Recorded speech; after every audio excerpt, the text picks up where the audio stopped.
that I am the best person for the job of President of the United States.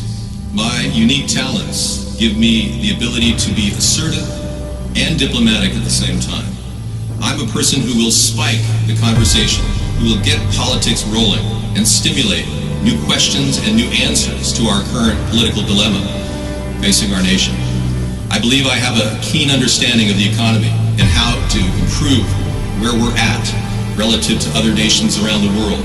I believe that our goal at America's Third Party was to create a very strong platform in which would propel the American people forward with new opportunities and a new possibility of creating a better nation, a cleaner environment, and less war.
I believe that I am the best person for the job of President of the United States. My unique talents give me the ability to be assertive and diplomatic at the same time.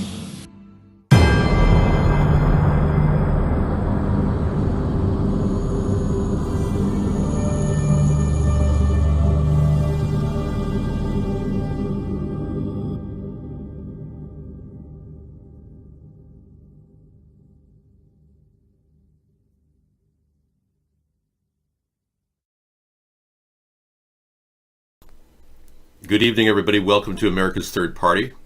Welcome to our show. I am David Sponheim, and this is now the home of the $500 per month per U.S. adult citizen plan. Basic income, as you know, I was the creator of the Basic Income Plan for America when we wrote our book, Hybrid Capitalism. We discussed a baseline for people that we would give people enough money to survive. Unlike other people who were touting $1,000 a month, who aren't officially Democrats or Republicans, I am simply spearheading this plan, and I upped it from $400 a month to $500 a month because, frankly, inflation has affected us, and Kamala Harris claimed that she was going to offer $500 a month. But guess what? She's only going to be offering a tax credit. Not exactly money in the pocket. This will be integrated into your EBT program. We'll be able to offer this to anybody who doesn't get current funds from disability or Social Security. A big plus for our economy, and it will be a way to get money rolling again and get the retail sector up and running, because obviously it's suffering. And the money that we've been doling out to the military industrial complex will be trimmed substantially. I mean, not $719 billion like Trump authorized, but something closer to $500 billion for military.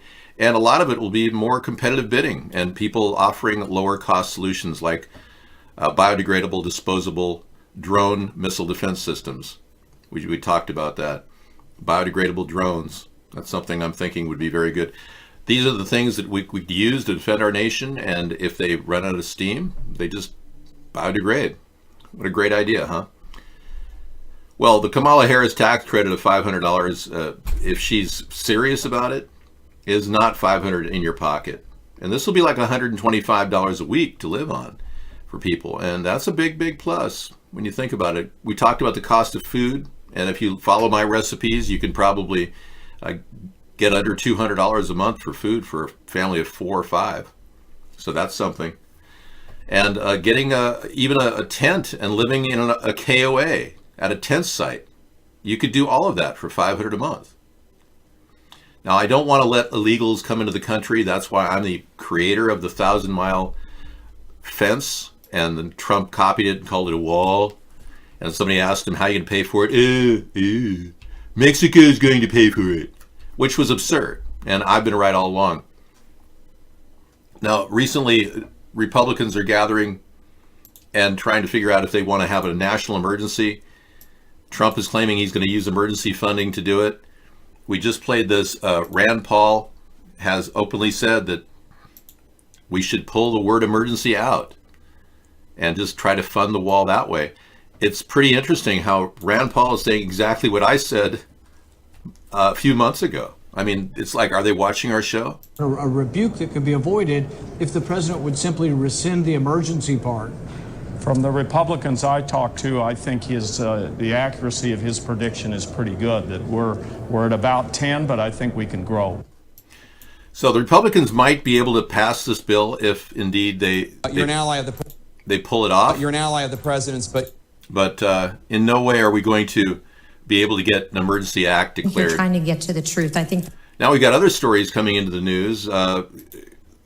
Kirstjen Nielsen, the current Department of Homeland Security puppet, we'll call her a puppet, she's absolutely insisting to a group of senators that in no way are these children who are immigrant children in cages, when in fact we've seen them in cages. In fact, Donald Trump is missing 4,500 kids that have been hauled in and they weren't even fingerprinted.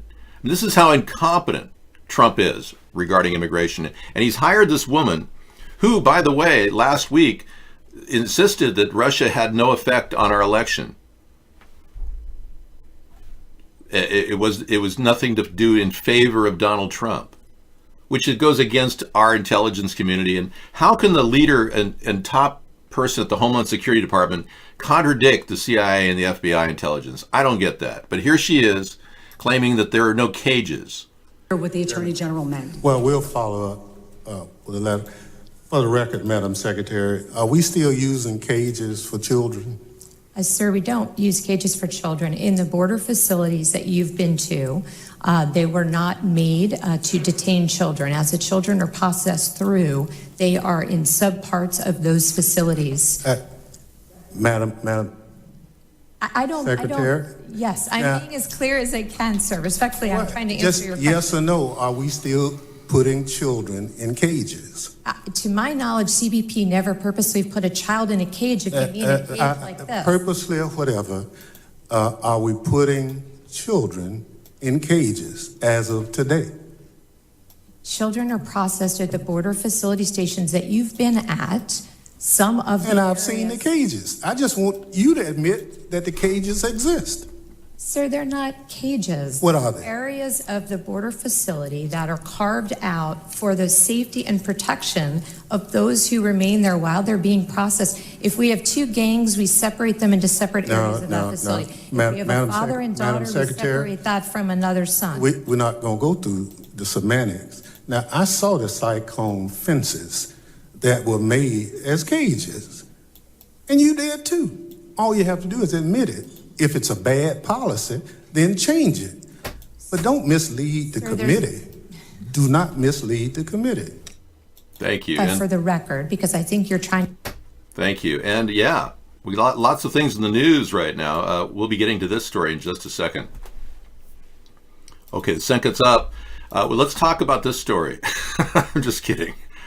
How's everybody doing? We've got people from all over the world watching, and we got our chat rooms filled with the people that are allowed in. Now, if you can't get our show over at iBlog because you're not able to get Flash, we are posting our show over at Twitter, at Third Party. If you want to click that link, you get in through Twitter. But a lot of people can't even get through Twitter if they're from another country because they don't allow other countries into Twitter, which is kind of ironic. You notice how you can't talk to people from various countries on Twitter? Yeah, you didn't know that, did you? Yeah, they've got intranets forming all around the world. China has one. In fact, Jeff Zuckerberg went over there and taught them how to create an intranet like they have here. So they're limiting access to everybody around the world who want to get into our chat room. I assure you, Mark has IP banned 350 million VPNs. Okay, Melania Trump visited Oklahoma school linked to exiled Turkish cleric cult leader Gulen. Wow. You know, we know that Gulen has been making money through the Betsy DeVos funding and all the charter schools that profit like Betsy DeVos does. And how a woman who bribed the president with $9.5 million and now wants to pass a thing called school choice where you can choose to give her money and the Gulen school's money. Why did Melania pick a Gulen school to visit? Because they're all interconnected. It turns out Betsy DeVos's youngest brother, Eric Prince, I believe his name is, he actually is running Blackwater, or which is now Academy, which makes money on radicalized terrorists. It's interesting. There's kind of a loop here. They make terrorism in the Gulen schools, and then they radicalize them, and they become people that we have to fear. And then all of a sudden, we have to fund Eric Prince and more money to Blackwater or Academy. You see how they got a little loop going on there? And Betsy's got this cush job, which she didn't deserve, and she paid $9.5 million to Donald Trump's campaign, which is illegal. It's a bribe. So that's one of the things, the misdemeanors that the Democrats are going to have to look at when they look at all the high crimes and misdemeanors in order to impeach Donald Trump. But meanwhile, Melania is visiting the Gulen school. Yeah, that's nice. Oh, good. It triggered an international incident after reporters in Turkey discovered that the school was founded by followers of a dissident Turkish cleric who Turkey's government blames for an attempted coup in 2016. I don't know. Melania just doesn't seem to get the information out in advance when she does things. I think she needs to get a better publicist or something. Okay, we've got 153news.net. You've got a lot of new videos coming out now that they're back up and running. 153news.net is an alternative to YouTube. Probably the only one that's for free. And if you guys want to post I didn't see nobody on radar, so that could be possibly our United States Air Force. Wow. I don't recognize that style plane. Now, this is Mike Decker, and he does work analyzing planes above him in Wyoming. And in case you're wondering, by the way, I am officially not a Democrat or Republican. I'm a centrist, and I believe that we can't solve the world's climate problems because we're going to, in any way, create taxes that are going to charge all of you money so that you pay for carbon whatever. I think that's a failed plan the Democrats have been working on. I'm on the side of neutrality. I would believe in non-intervention, and I would not in any way try to intervene in the Venezuelan conflict right now. I would not support Guaido, but at the same time, I wouldn't openly support Maduro either. There's no weekly allowance here. It's not, I don't know what you're talking about. Trump is already whining, saying if he loses in 2020, it's because the Democrats cheated. Well, he cheated by stealing my ideas in the current election. I mean, what's to say that the de facto president that they're trying to install, Guaido, down in Venezuela, how legitimate is he? I mean, I could probably say I'm the president of the United States, and you know, theoretically say that there's been a terrible misunderstanding. Donald Trump won with my ideas. I could say the same thing. But no, I'm not trying to in any way overtake a country and do the New World Order bidding by doing an economic hit on Venezuela. Trump is. Trump is trying to do that.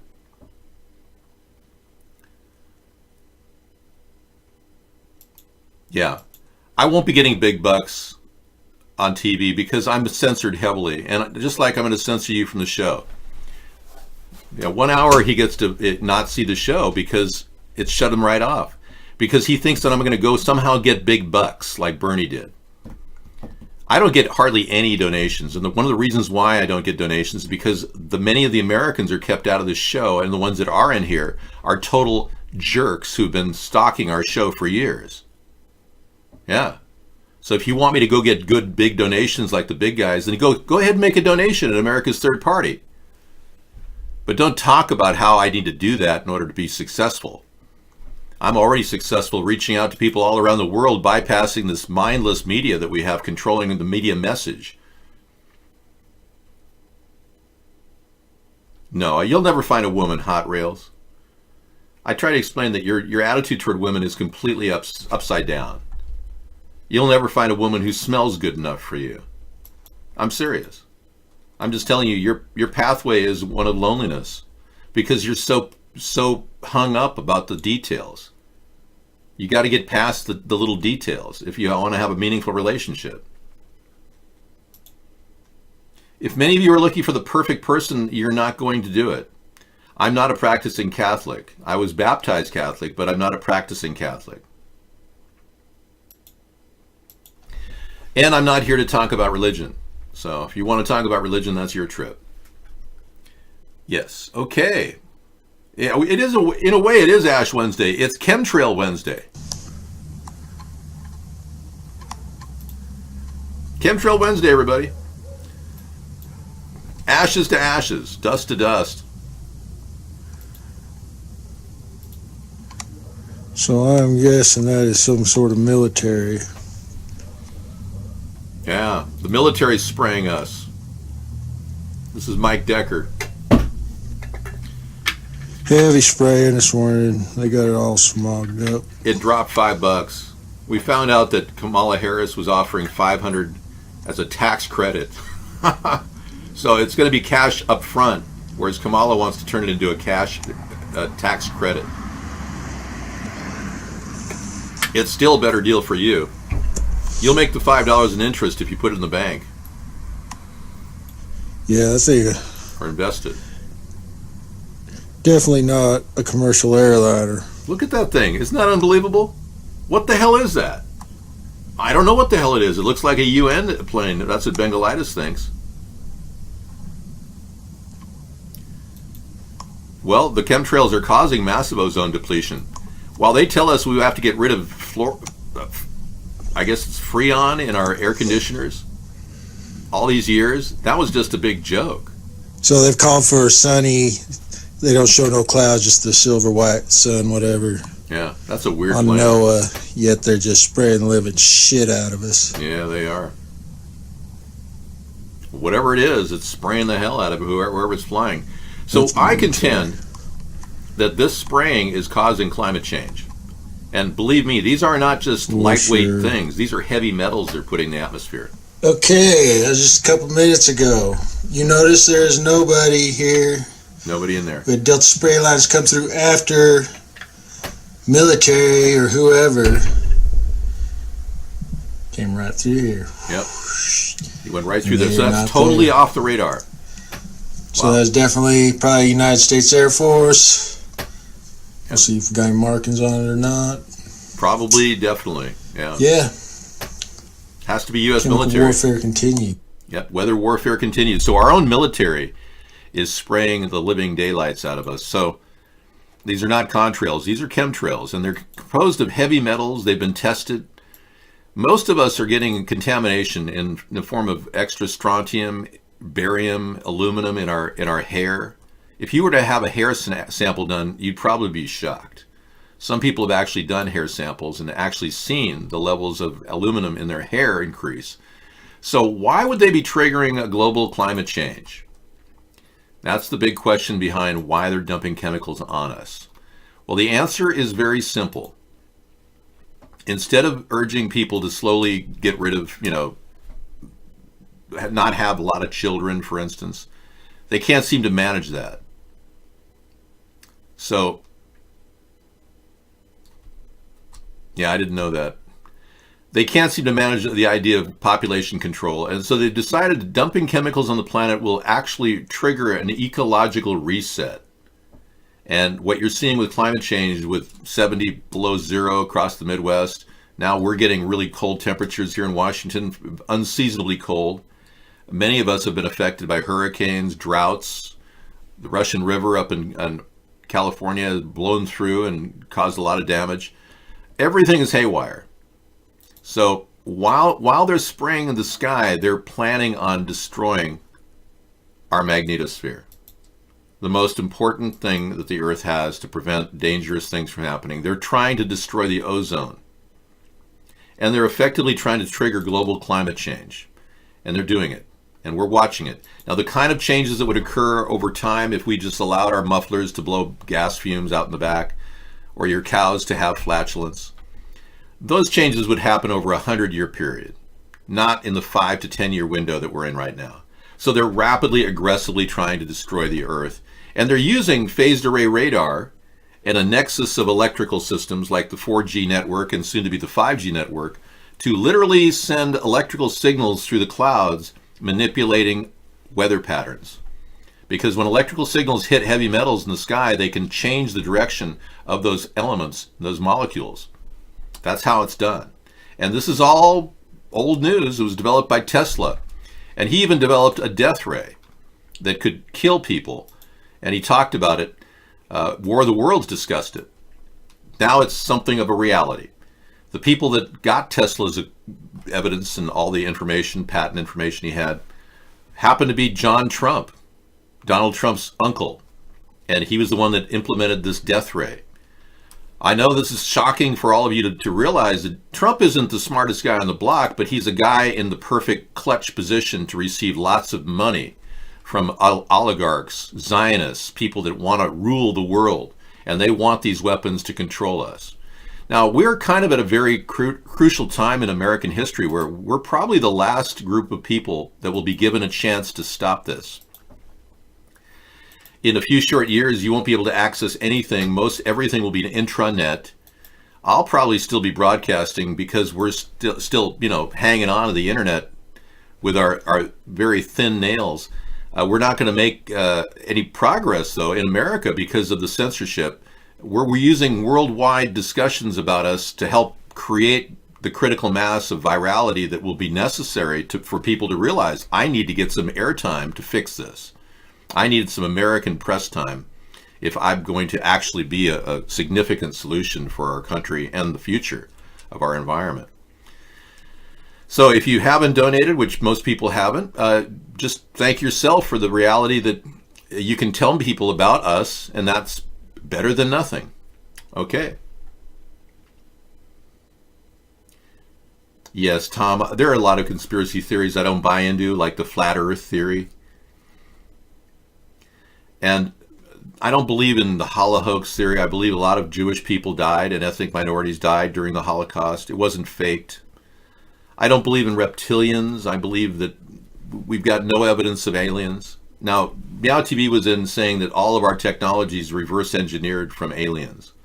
And he claimed that there was a crash of an alien vessel in 1852 in the mountains of Russia. Yet there's not one single piece of information on the internet about that. So, I mean, wherever we're getting these ideas, if you want to come out with a fake idea, I'm sure anybody can listen to it. I don't believe the U.S. has to return to the moon because we can't, we didn't, and we won't. One of the good things about the space program that John Glenn helped us discover. Okay, thanks, Captain Howdy. The space program taught us one really important thing. Mankind cannot travel in space without losing bone mass, significant bone mass. Now, if you're a person who has an extra amount of bone mass and you happen to be alive, like King Kong Bundy, that'd be great. But unfortunately, he's dead. He passed away a couple days ago. So King Kong Bundy can't go to the moon. But the bottom line is space travel is not necessarily going to be in our future unless we can conquer the destructive nature of the G-force and how it affects bone mass. So going back to the moon is kind of a non-starter. How do I explain the International Space Station? I believe that they put something up in the air, but I believe most of the photographs have been almost proven without a doubt that it came from I guess underwater on wires. They've got a whole slew of things. They've seen bubbles in the pictures in the International Space Station, actual bubbles. There's no water in space. I mean, how can there be bubbles in the ISS? So NASA has an elaborate photo studio underwater. That's how a lot of this is done. And if you're wondering, is there an International Space Station? Possibly. I believe we can get into the upper atmosphere, this area.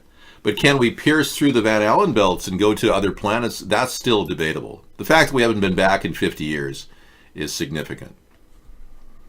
Okay, we've got... a little clip about NASA lying. I'll play that in just a second. But some bad news. Many of you are big fans of Jeopardy. I don't think Sarah has even heard this yet.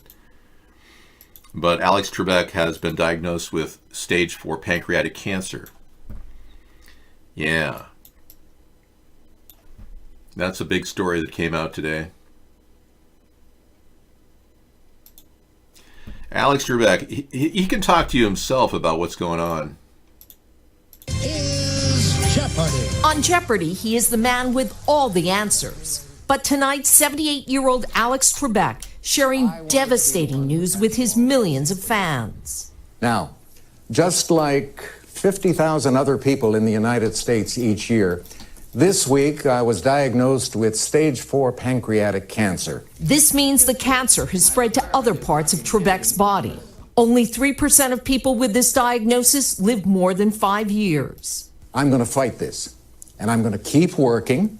I plan to beat the low survival rate statistics for this disease. Well, I certainly wish him a lot of luck. In fact, I can only imagine what he's going through, but many people are realizing now that pancreatic cancer, it takes down your immune system. You have to take steroids, then death. Yeah. Pancreatic cancer is oftentimes linked to sugar water. Yeah.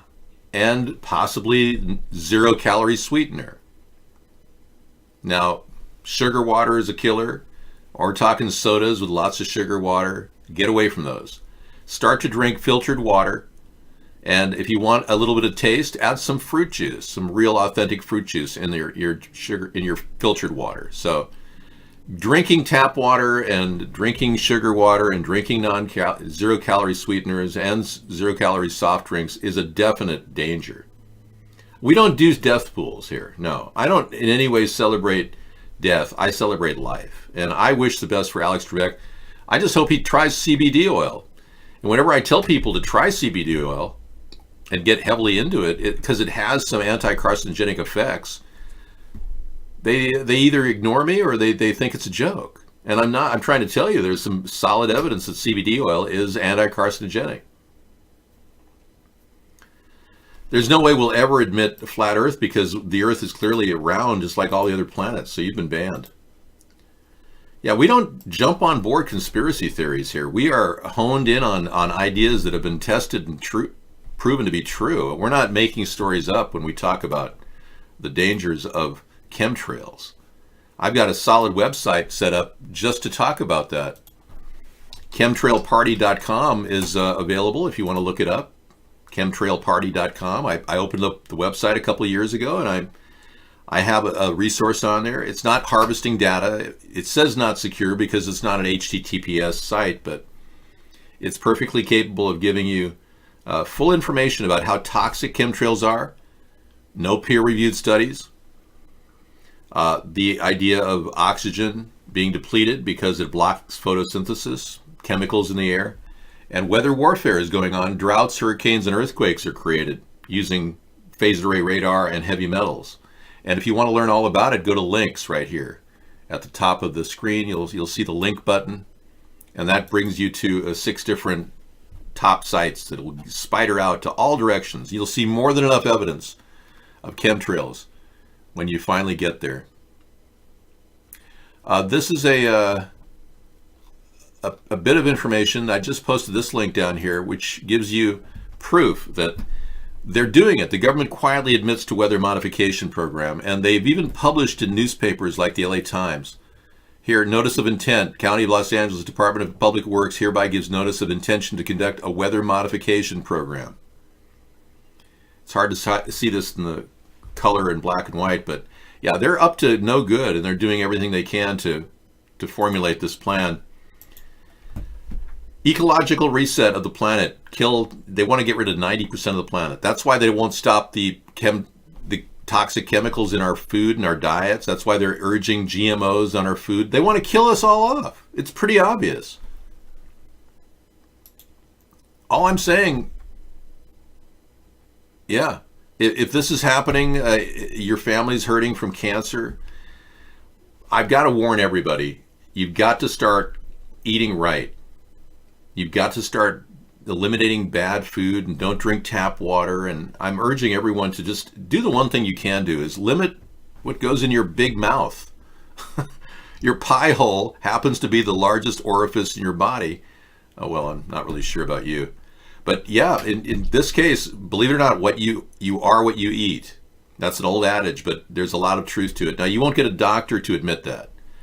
I've actually confronted doctors and said, if you talk about nutrition more, that might help. No, it has nothing to do with health. Nutrition has nothing to do with health. I've heard doctors say that. It's amazing. Okay, we got a story about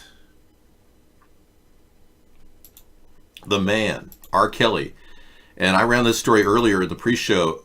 R. Kelly's coming out saying, man, I didn't do it, and I'm being falsely accused, and blah, blah, blah. Let's listen in. For the stuff that's going on now feels real to people. But the past is relevant with you with underage girls. Absolutely no, it's not. Why? Because for one, I beat my case. When you beat something, you beat it. You were acquitted. We can't double jeopardy me like that. You can't. It's not fair. It's not fair to nobody. When you beat your case, you beat your case. R. Kelly was abusive to me, emotionally and physically and verbally. Okay. R. Kelly took me in a black room where unspeakable things happened. This is what they're saying about you. Not true. These aren't old rumors. Not true. Whether they're old rumors, new rumors, Why would they future say this rumors, about you? Not true. That you have never held anybody against their will. I don't need to. Why would I? Well, How stupid would it be for R. Kelly, with all I've been through in my way, way past, to hold somebody, let alone 4, 5, 6, 50, you said. How stupid would I be to do that? I didn't say you were holding. That's stupid, guys. I didn't. Is this camera on me? Yes, it's on. That's stupid. Use your common sense. Don't forget the blogs. Forget how you feel about me. Hate me if you want to, love me if you want, but just use your common sense. How stupid would it be for me to, with my crazy past and what I've been through, right now I just think I need to be a monster and hold girls against their will, chain them up in my basement, and don't let them eat and don't let them out unless they need some shoes down the street from their uncle. Robert, stop it. Y'all quit playing. Quit playing. Robert. I didn't do this stuff. This is not me. I'm fighting for my life. Wow. Well, I'm beginning to believe that he may be right. He's been taken into custody in Illinois, but there's something about this timing issue that I'm concerned about. He arrived on the scene, and this whole story blew up right around the same time that Jeffrey Epstein was being reinvestigated. Isn't that interesting? And I talked about that story. Alan Dershowitz is trying to vindicate himself and get truth out, and he claims he's been falsely accused of being with underage minors at Orgy Island. And there's a lot of story there. I read it earlier in the pre-show. But the media doesn't want to talk about it because Jeffrey Epstein is Donald Trump's one of his best friends. Yeah. Now, remember that homeless couple that homeless guy that was involved in a scam to get GoFundMe money? Hi, Sarah. Hi, David. Well, that scam to get GoFundMe money, apparently the homeless man charged with engaging in a $400,000 GoFundMe scheme has pled guilty in federal court. Johnny Bobbitt Jr., he was part of the deal. Conspiracy to commit money laundering. Yeah, he pled guilty to wire fraud conspiracy. So that's an interesting side note to this long story that, apparently the homeless guy was in on it. And these people made $400,000 claiming that they gave him $20 and blah, blah, blah. I don't know, it's not worth talking about. Okay, Sarah's here to talk about stuff. We've got some sad news for you, Sarah. If you haven't heard, Alex Trebek, the famous Jeopardy host, has developed stage 4 pancreatic cancer. That's so sad. But he is going to fight it, and he's going to try to fulfill his 3 years of contract. So it's going to be a real challenge. 3% of the people that get pancreatic cancer stage 4 survive long enough to live past 4 years. So we're hoping with the right medical help and good nutrition, Alex will kind of pull out of this. But so many people are getting pancreatic cancer, and Doctors are finding links between sugar water and zero-calorie sweeteners and all kinds of disturbing links. All of us should have been told of the safety of these products many years ago. Instead, our government's doing nothing. And one of the things that I think a third party would automatically guarantee is that a government would be accountable and would monitor the abuses of corporations that are killing the planet. Trump's not going to do that. Sarah will take over for Alex Trebek. That's right. We'll do trivia on the show. Thank you. Totally could. You could. I know. You are a lover of the game, and you really are a good at handling great crowds, and you totally could be the next Alex Trebek. I did not know that free throw. He said Pat Sajak is deaf in one ear. I didn't know Pat Sajak was deaf in one ear either. Well, I lowered it from 505 to 500 because Kamala Harris is offering a tax credit. She's not actually offering what we're offering, the basic income plan. So still at $125 per week to live off of, some people could survive. I actually believe that there's a possibility that people can get by on this little amount of money, but not in a good luxury way. I mean, obviously you're going to be at the baseline. And we created the Baseline Plus idea in our book, Hybrid Capitalism, we published in 2012. And baseline means, you know, we cover the bases. We don't want homeless people without any resources. And if you want the plus, you do have to work for it. All right. Thank you. I did have a little bit of sugar today. Sugar is definitely something we have to be aware of. I had a package of Annie's cookies. Oh, those are good. And then I had a granola bar. Well, that's not too much sugar. I mean, it's not like candy bars or candy or sugar candy. So you're doing pretty well. You know, it's not easy. I told people earlier that I used to lose it around ice cream. And I really can't have more than just a couple bites of ice cream because I am hyperglycemic. Too much ice cream can trigger a, bad reaction. So I'm avoiding extra sugar too. All right. I can say all the things I ate today on 6 fingers. That's good. They were probably not healthy. Well, I had a bowl of spaghetti because I basically forgot to eat breakfast. Okay. No thing breakfast. Of yogurt. Okay.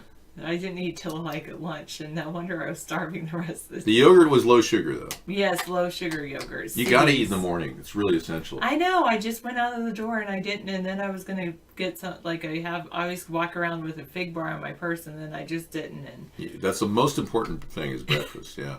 And then I had. Then it started snowing after school. Oh, then I did grab. So like 3 o'clock, I was hungry, so I had that the thing of cookies. Oh, okay. Well, that's Annie's is organic, isn't it? Or Annie's organic chocolate chip so you had organic chocolate chip cookies. That's not bad. And then I ate half a Little Caesars pizza. Yeah, that was a lot of carbs. But you know what? They are making their pizzas like much smaller nowadays. Oh, good. That's hopeful. Think.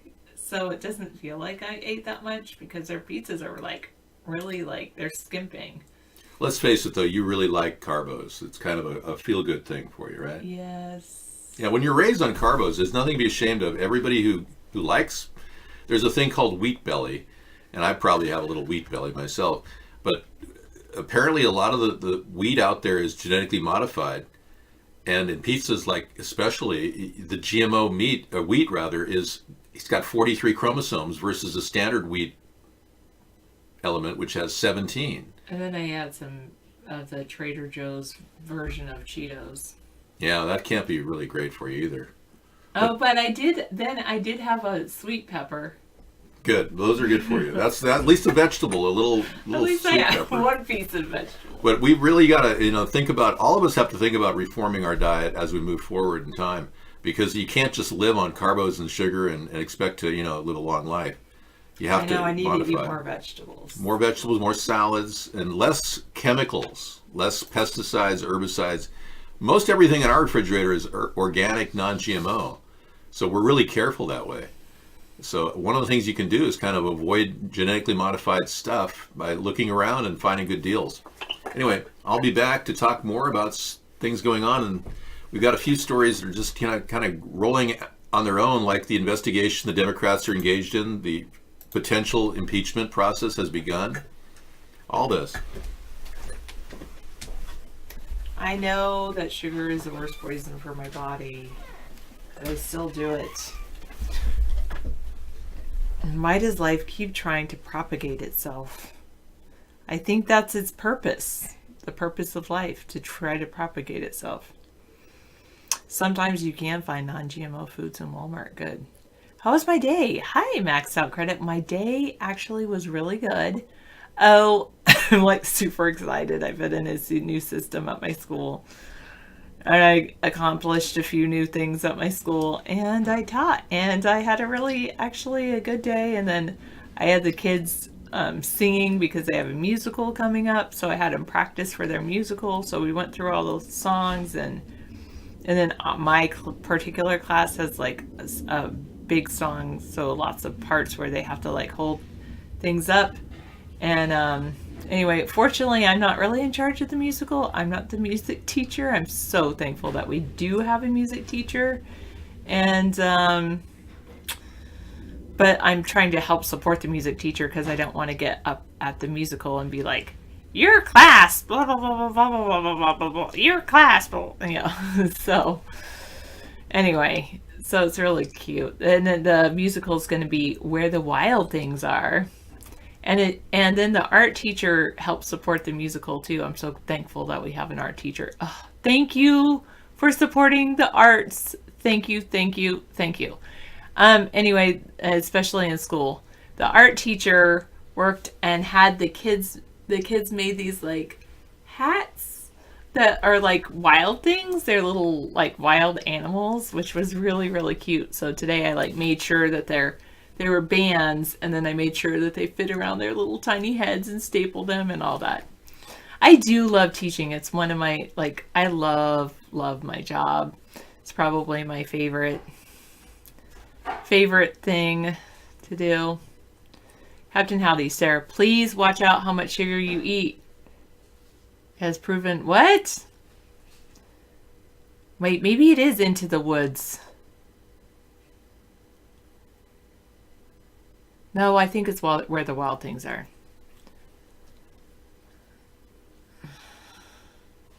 Yeah, I'll be remembered. What I would teach, I teach little elementary school kiddos. Little kiddos.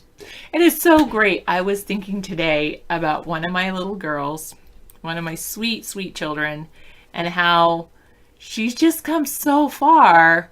I remember at the beginning of the year, like, she could barely read or sound out words, and now today she finished like at least a book that's almost at her grade level, not quite, but almost. Like, she finished a book in 2 days, and it was such a good feeling for me. Anyway, yes, I do, Rashida. When you love what you do, it makes all the difference in the world. 10 times 5 divided by 50 divided by 6.3 times 6. 6.3 is 36.18. 50 divided by 36.18, 5/3. So about 1 2/3, which would be close to 1.6 something. Scantron. Don't know if I'm close, but there you go.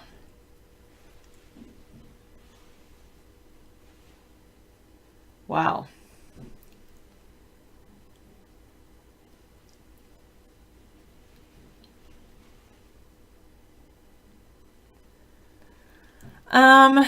Well, Where the Wild Things Are is about monsters with a heart of gold. Cute.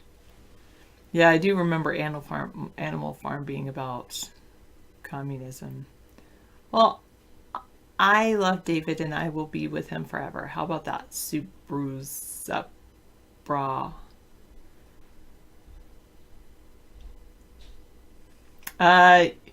He doesn't visit. I keep my political and my professional life. I've tried keeping it separate, but when I'm so passionate about my professional life, I do share it with you. And I should just not, but I love my life. So I don't know how the UHF or V, whatever, the ratings are tonight. How are they? I don't follow that. I just show up and teach and talk and smile and interact. No, but I don't really care what kids wear to my class. Sure, Real Magoo if they want to. They're so funny because they'll say, I ask them, like, what are you thankful for? And they'll be like, Donald Trump. They like laugh at that. Sometimes I do get grumpy. Like, that's not the way we're supposed to do things. This is what I expect. They laugh at Donald Trump. That's what they laugh at, Donald Trump. Whenever they say that name, they just laugh. They think it's hysterical that he's our president. Actually, I have one little boy that's like, something about wanting Trump out of office. But that's about as political as school gets. Like, I don't share what my political viewpoints are or anything. No.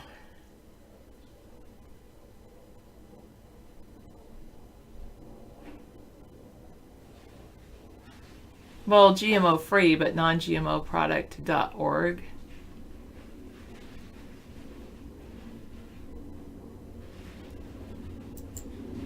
The non-GMOproject.org. Product verification FAQs. Edgy? I don't know if it's edgy, but yes, I did vote for David. All right, Miss Anthropy, you've got things for me. You'll have things you'll want to talk about, and I will too.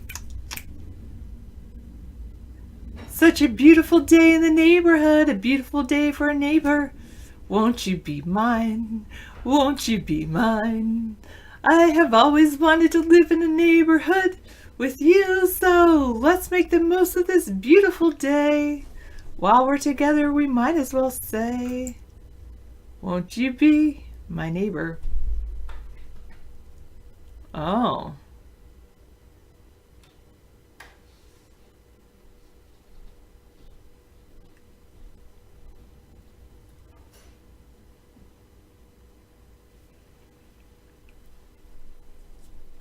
Did I see the sunrise this morning? I don't remember. No, but I did see it earlier this week. Yeah, I don't try to give children a political opinion. I'm like, whatever. I just gloss over it. And I even partner with another teacher to teach social studies, and I teach science, so I'm even less political at school than that. All right. When you were in 7th and 8th grade, you had the same art teacher, and when someone would fall asleep in class, he would slam the yardstick down on their desk to scare them. Sometimes he threw whiteboard erasers at them. Man, he must have been a boring teacher, though, if they fell asleep in class. Okay, order of importance. Thank you.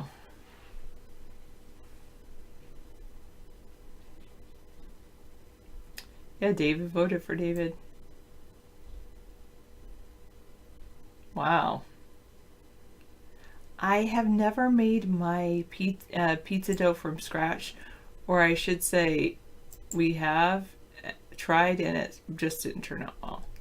Science. Corn and other important crops can now be gene edited by pollen carrying CRISPR. Wow.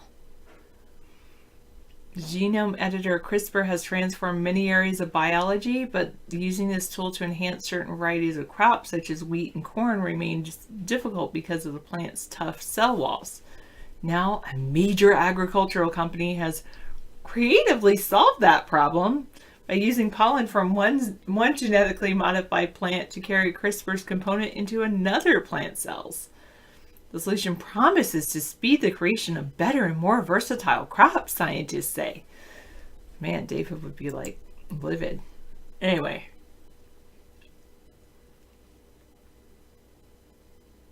Oh, let the dough cure in the fridge for 24 hours.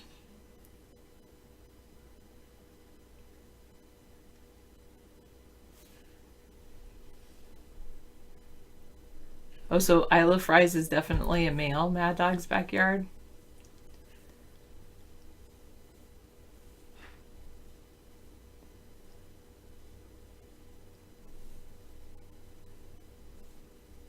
Okay. It was glorious. The days are getting longer. Yay.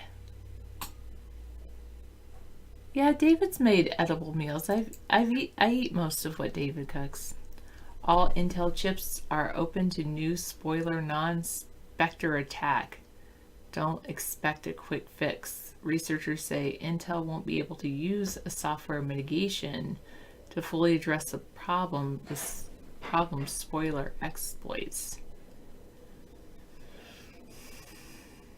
It's due to the way they carry out speculative execution for CPU performance gains. Like the Spectre Meltdown attacks revealed in January 2018, Spoiler also abuses speculative execution in Intel chips to leak secrets. I just wondered how those chips are made. I mean, because I know that chips, you know, the way that they're actually laid out with the metals has to do with the programming. I try, Moran. I try to understand that, but all children are children. No one was born not good. All babies are so cute and ideal, and so all people are people. They're, you know, people are not, no one's bad. They're not born bad. Sometimes they're indoctrinated to be bad. So then I might, you know, teach kids to be right, to be good.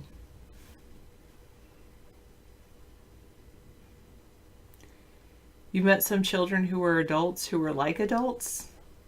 Who were adults? Wait, what? Yes, kids accidentally call me mom. My favorite though, my favorite thing about that, Sammy's dad, one time I was in a parent-teacher conference and the kid called their parent my name, what they call me. And then the parent said, yeah, it happens all the time.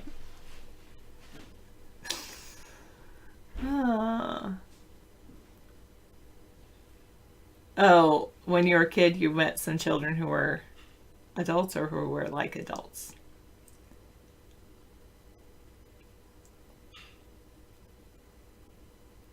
Oh, wow, Captain Howdy, that's deep.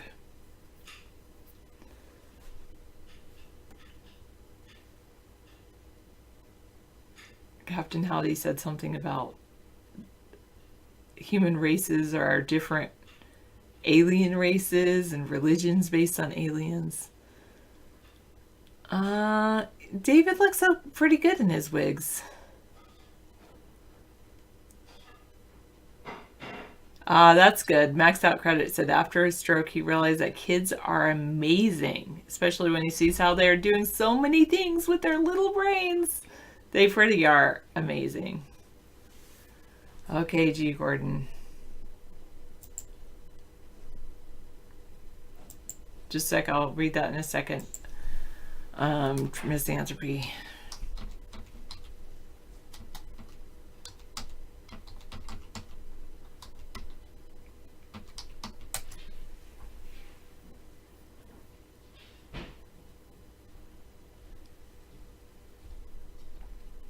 Thanks. I try to be a nice teacher. Wait, breaking from Andrew Feinberg. Trump has signed an executive order to revoke a previous order requiring the DNI to report the number of civilians killed in U.S. military strikes each year. So now they don't have to report the number of civilians killed in U.S. military strikes each year. You had to relearn how to walk. So when you see a 2-year-old running around, you know, it's so amazing. If you expose like a 2-year-old to different languages, like 2 or 3 different languages, they become bilingual, trilingual automatically. Their brains, it's just like all the neurons are firing. It's just amazing. Yeah, you can write a detailed story for your stroke recovery. And the epiphany about little children being amazing, and it's, yeah, some people would read it for sure.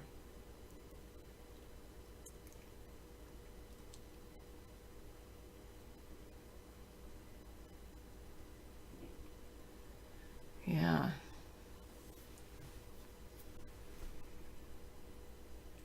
You trust I will teach my students C++ and Python? One day they'll need to fight the AI takeover. Can I just start with teaching them like code.org? I need to learn C++ and Python. I still need to learn that. I keep thinking I'll do that, and then I've got other things I'm doing.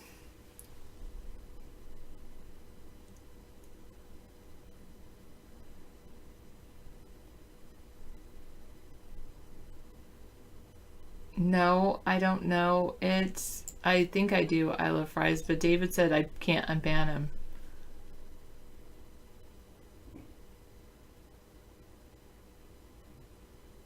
Wow. Such a good point.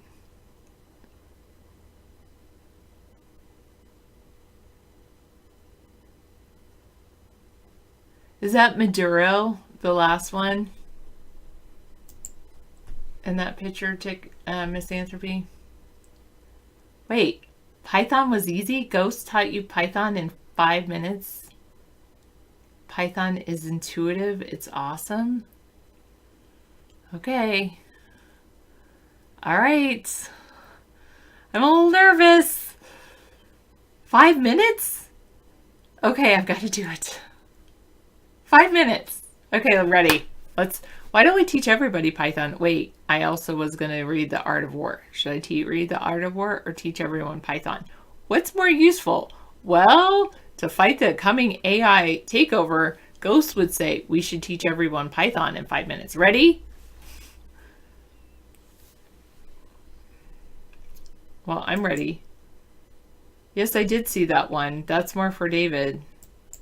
What is it, like cover up is the last thing? Oh, your German Shepherd puppies always barking and crying when you hold her. Tell Ghost to write a book for someone using a Pentium and a Windows XP. All right, how do I learn Python in 5 minutes?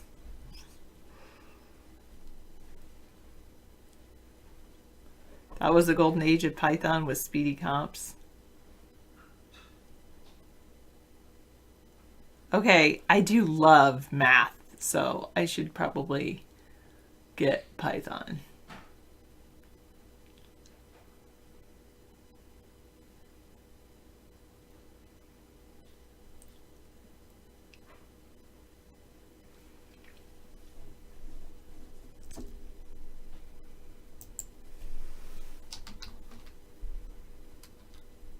The thing about Python, you read it, you understand what it's doing. I like that. So it's like human readability. Try learning I'm just going to try Python first. I haven't seen Microsoft's new simulated reality headsets. You really just need to know what a module is. I know what a module is. Oh, we have Codecademy or learnpython.org. Which one of those? Or a 4-hour tutorial course on that. Programming with Mosh, readcodecamp.org. Stephen Mischuk. Oh, hey everybody, in this video I'm going to... I can't do that. I can't watch a video.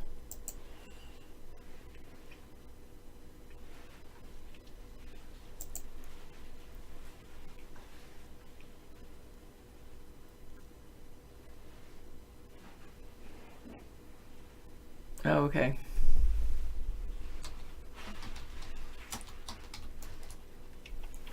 Maybe I can go to...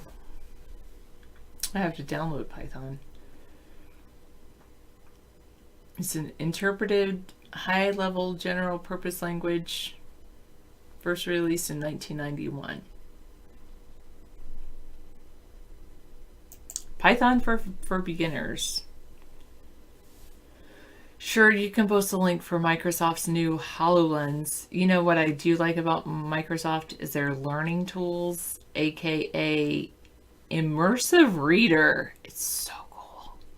Especially for people when you're teaching someone how to read.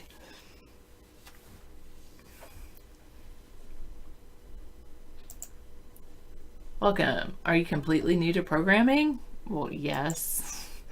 I don't know if I am completely new to programming, but I think I would be considered completely new to programming. If not, then we presume you'll be looking for information about why and how to get started with Python. Fortunately, an experienced programmer in any programming language, whatever it may be, can pick up Python very quickly. It's also easy for beginners to use and learn, so jump in. What about completely new to programming? Yeah, that's a good idea. Making David a Twitter ticker that could allow people on Twitter to interact with the show by using a certain hashtag. I can't watch YouTube links right now, Scantron. Oh, I have heard that about installing Python too. You know what? I was trying to learn Python a couple years ago. We're so Oh, that's cool. I'll leave that for David for later.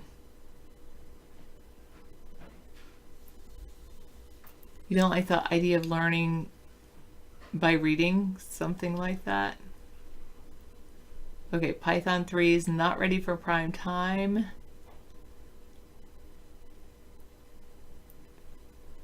Yeah, I could make things to improve David's channel. Sarah, never call back an unknown phone number that calls you. I know, 168, because then they have caller ID and then they got your phone number. Well, no.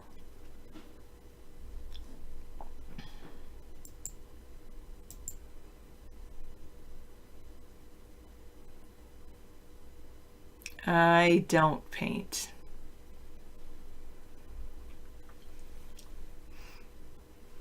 Are there any Pascal coders here for Mad Dog? No. Or yes.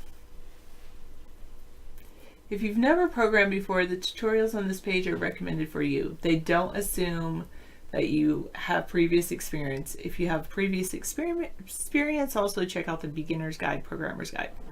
Each of these books can be purchased online, is also available as a completely free website. Automate the boring stuff with Python, practical programming for total beginners. I could also do, oh, this is cool, interactive courses. Check.io is a gamified website containing programming tasks that can be solved in either Python 2 or 3. And you can also do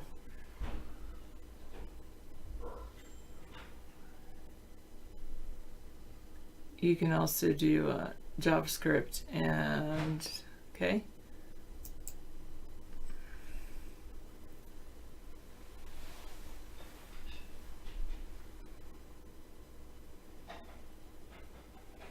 Leaves COBOL. Okay, C++, I have to try that one for years and years. All right. Log in to play. Should I just log in with Google? I always do that. I'm too lazy.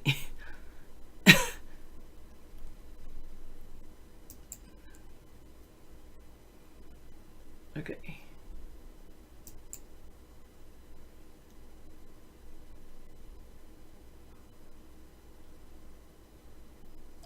I don't mind receiving interesting job opportunities.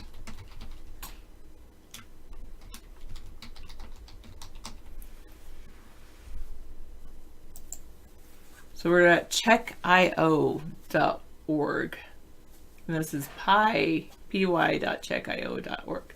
Welcome home. As you explore the first island, you'll complete tasks that will unlock new and exciting destinations. Ooh, and learn Python, maybe, next. Scientific Expedition is one of the locked islands that you'll gain access once you complete the prerequisite tasks. Elementary, very easy missions can be found there. If you find the missions from home too hard for you right now, that would probably be me. Done. Okay, shall I go here? House password. Check the strength of your favorite password.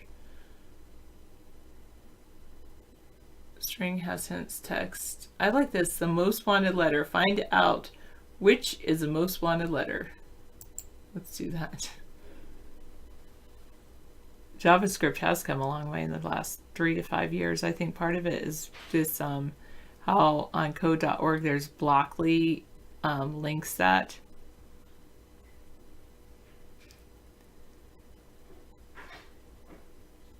I don't paint or do photography. I'm not very artistic. I don't even turn on music very much. Eternal Sunshine of the Spotless Mind, aka the love story between Python and Perl. Alright, we have a set of editor's choice solutions. You'll see them first after you solve the mission. In order to see all the others, you are given text which contains the different English letters and punctuation symbols.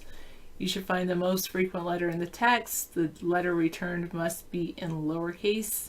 While checking for the most wanted letter, casing does not matter. So for the purpose of the search, capital A is the same as lowercase a. Make sure you do not count punctuation symbols, digits, and white spaces, only letters. If you have 2 or more letters with the same frequency, then return the letter which comes in the first in the Latin alphabet. For example, 1 contains O, N, E, only once for each, thus we choose E because it's the first in the alphabet. A text for analysis as a string input, the output's the most frequent letter in lowercase as a string. Example, hello world is equal to, or gives out L. How do you do gives out O. 1 is E, oops is O. I-O is A. Abe is A. Alright, for most decryption tasks, you need to know the frequency of occurrence for various letters in a section of text. For example, we can easily crack a simple addition or substitution cipher if we know the frequency in which letters appear. This is interesting stuff for language experts. Precondition, a text only contains ASCII symbols.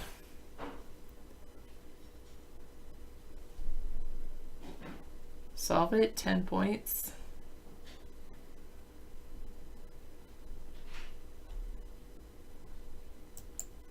So I just guess I have to go to solve it. What is something I would like to make happen? Well, one thing I've been thinking about recently, Ghost, is, and kind of it started with that Sam Vaknin, that guy that misanthropy planted the bug in my mind, but then I saw this amazing magician who also had this issue. I have a problem with the way that the internet always basically filters the most popular search engines to be at the top so that anyone new is at the bottom. And I wanted to do something, I want to think about the way search engines filter so that you could choose, it would default to the latest postings on the internet. So it would be everything new that's posted. And then you could go, the second one would be the top ratings on the internet. I wonder too if there's this different one. I probably would have been a cryptographer in World War II. It's not about sponsored search results, no. Because even if you take out the sponsored search results, algorithms these days and websites and Facebook and other social media sites they always filter up the most popular items. So people rank up and like things and click on things. So the most clicked on item is what is shown to people the most first, because they claim it's the most relevant, right? But what makes something relevant? And then if somebody finds a new discovery in the field, they put it out there on the internet, but it's not necessarily seen as the most relevant because it hasn't had enough click-throughs, because it's new rather than getting all these click-throughs. And then there's this issue, of course, of popularity and addiction and all of that. But really, if there's a way to change the way the internet works with this popularity thing, that in my mind would like totally change the world. So how can we... Anyway, that's what I've been thinking about. Well, crowdsourced search engine, maybe. But the issue is, like, when you talk about crowdsourced, and of course, I understand that, like, something new may not be very relevant. But now it's become that anyone who creates something new, this guy I listened to said it very, very aptly. I guess that might be the word. Anyway, he said,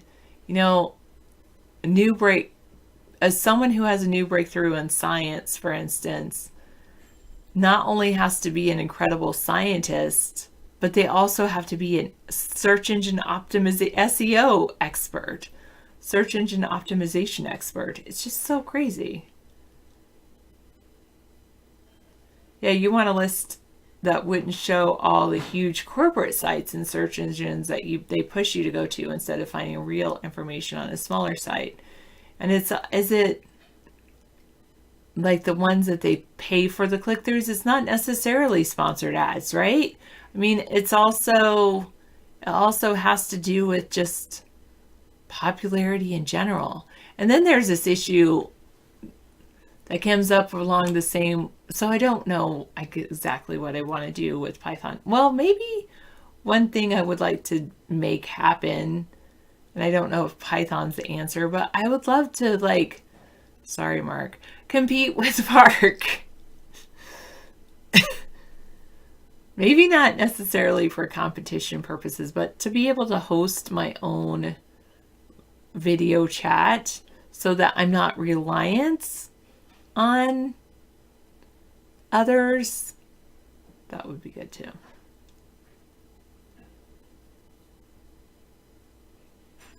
Okay, DuckDuckGo gives decent uncensored search results. Beautiful soup.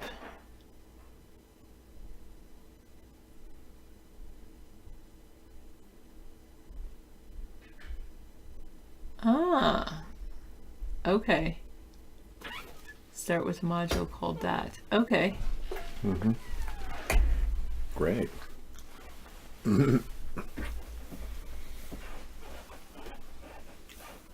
DuckDuckGo, I heard, was run out of the FBI.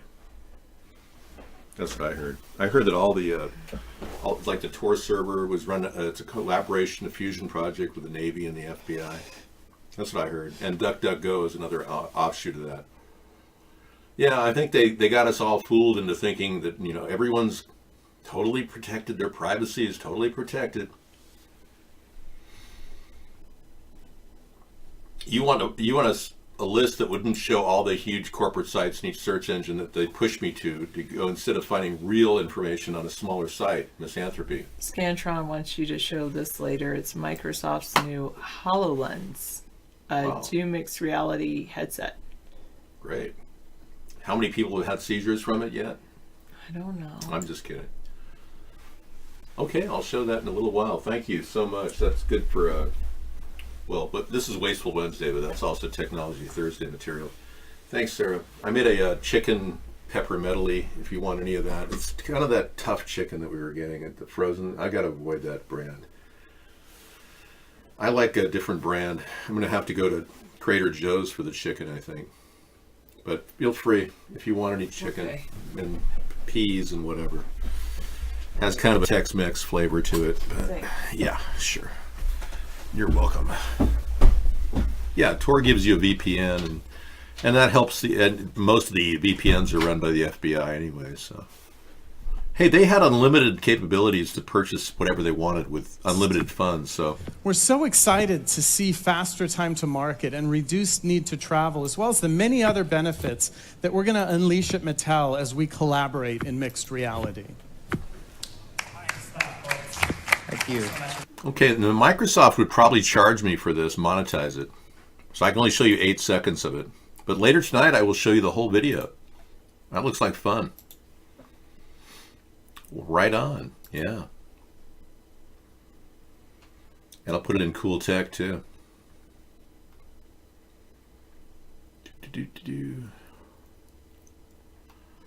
Okay, there it is, way down there. Okay. Yeah, the playlists on YouTube are fantastic. I enjoy that. So these two people turned out to be a fraud, and it's over. So nothing to worry about. And NASA lies. Let's take a look. This is a photograph of NASA hanging people by threads, pretending like they're really floating in space. Go to the moon in a nanosecond. The problem is we don't have the technology to do that anymore. We used to, but we destroyed that technology, and it's a painful process to build it back again. But going to Mars should be one of the next series of steps. Wow.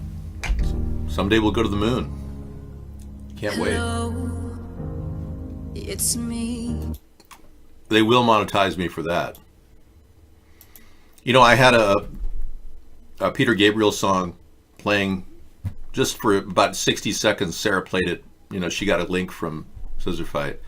It's a cool song. Just hang on, that song. 500 per month per U.S. citizen is not, no, do the different math. You're looking at about 1.5 trillion max. I'm looking closer to 1 trillion because what we're doing is replacing welfare.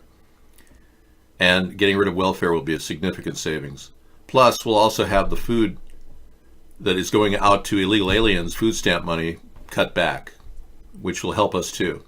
It'll portion into that scenario. But $500 per month per U.S. citizen, there's only around 215,000 people that probably would draw from that who are not currently hooked up to the Social Security or disability.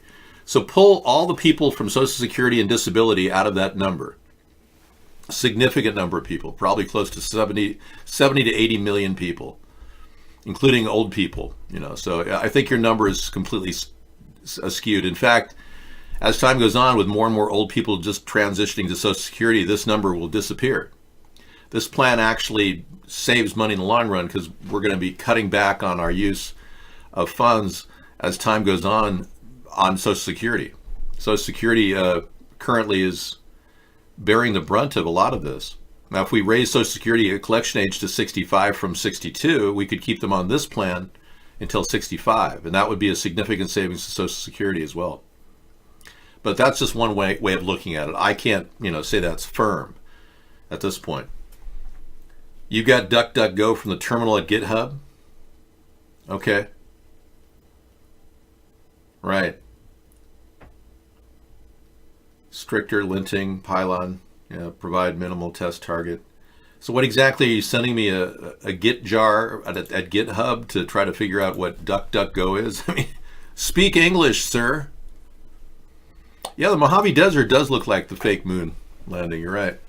Well, we'll watch more of this later when they don't play copyrighted material, but right now I guess we'll go back to the pile of stuff we have to go through.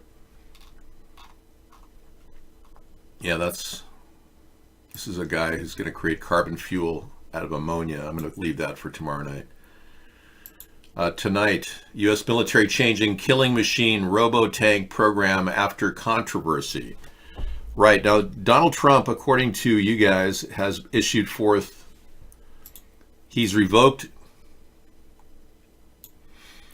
Trump has revoked Obama-era rule on disclosing civilian casualties from U.S. airstrikes outside war zones. This is a significant move, and thank you for alerting me over in iVlog to what's happening. But yeah, it's dangerous to think that Trump could kill people and not even name the people or civilians that he killed. Now, he did kill 31 people about 8 days into his presidency.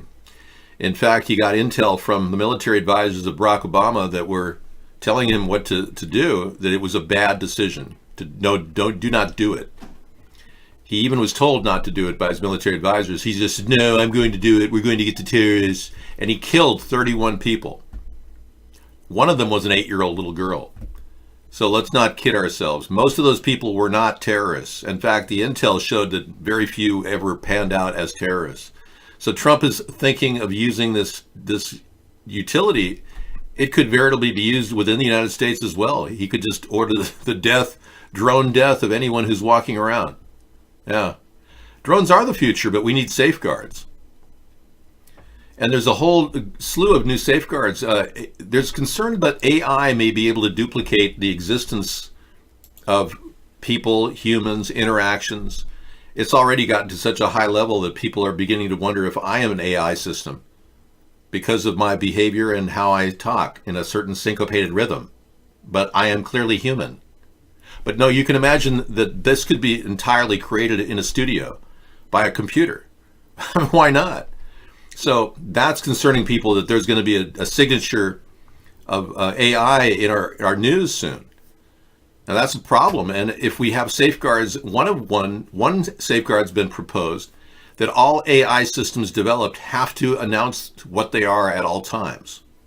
So in other words, every bit of code that's exercised has an AI signature on it. That would definitely clarify whether something is make-believe, faked audio, faked video. We're getting to the point where Obama could talk about, being gay and possibly being married to a transgender, and his words never will have said that. Well, let's be clear.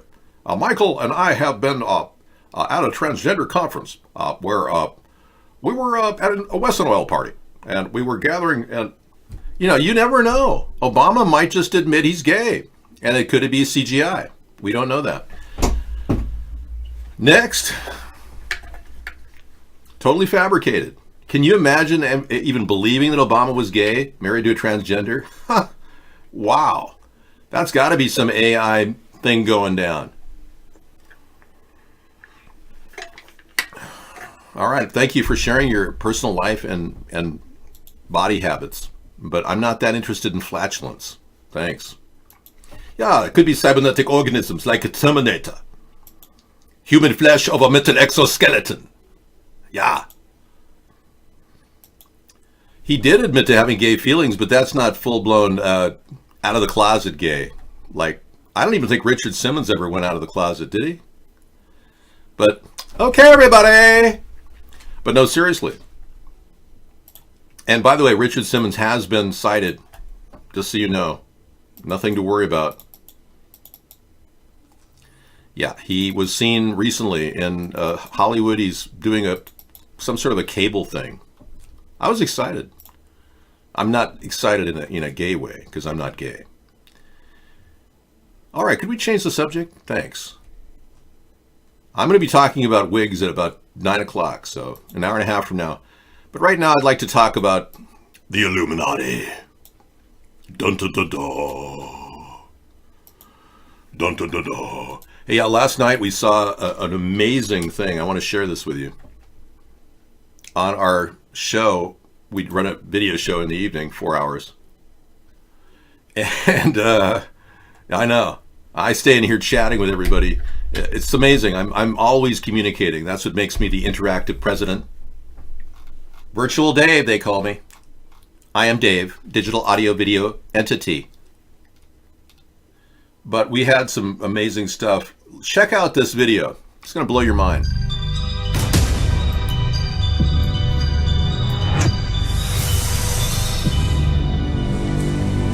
That's a little too close for comfort, lady. Oh, damn. What, you never seen a talking gargoyle before? Welcome to Illuminati headquarters. I mean, Denver International Airport. This is awesome. Hello? Do I know you? Are you hungry? Oh, I'm starving. You got anything for me? Those flowers look delicious. Oh, it's because of the conspiracy. Oh, it's because of the conspiracy. Look at me. I'm a little know-it-all. Will you get back over here? I got a question about this conspiracy. Did you have to buy an extra seat for your hat, sir? Sir, are you stealing a desk? Sir, you have resting, confused face. Do you have a favorite animal or pet? A caterpillar. A caterpillar? Wouldn't you rather have a gargoyle? No! Yes! You know, you can actually put the phone down and have a conversation with me. But no, I'm a millennial. I've got to post it.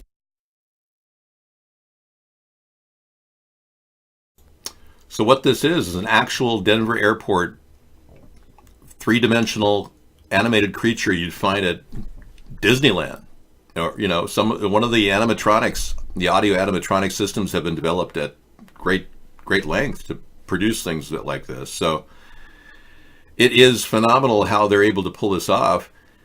The question is that AI, or is that an actual person sitting there talking to these people through an animator system that transfers its words into physical actions? But what I am convinced of is that these people are trying to mainstream this theory that the Denver airport is a conspiracy theory haven, and then they're trying to trivialize it by actually using the gargoyle as a tool. This is very powerful stuff, folks. I mean, mind control is huge, and if they want to laugh at us, they certainly can, and we can actually think that this is funny, because he's pretty dang funny. But this isn't funny. This is a group of elitists that have built an underground, veritable life support system called the Denver Airport, in which they spent far more on that airport than any other airport in American or world history, even. And we're looking at tents. You know, I mean, you could easily put some fiberglass netting up and fabric and then spray it with fiberglass, and it's as cheap as a tent. So most of that was produced with next to no construction value. The entire location itself, as you can see, is just tents. Denver International Airport. So, where did all the money go? Where did all the money go? Somewhere underground. They say 9 floors underground, and we don't even know what's in there. And our government's very secretive about the entire story about the Denver airport. And the most weird or disturbing fact is that the Denver airport is shaped like a swastika. Now, we've always had concern that our government's been taken over by Nazis. It certainly adds to the illusion. But yeah, if you look at the Denver airport, you can see this is its layout. I'll show it to you on the screen. Hey, Ghost of Shannon. Nice to come in. Thanks, you guys, for coming in. Beautiful cat Fluffy's in. We've got a pro account now at iVlog. But look at that. The picture of the Denver airport is the shape of a swastika. And it's like, what's going on?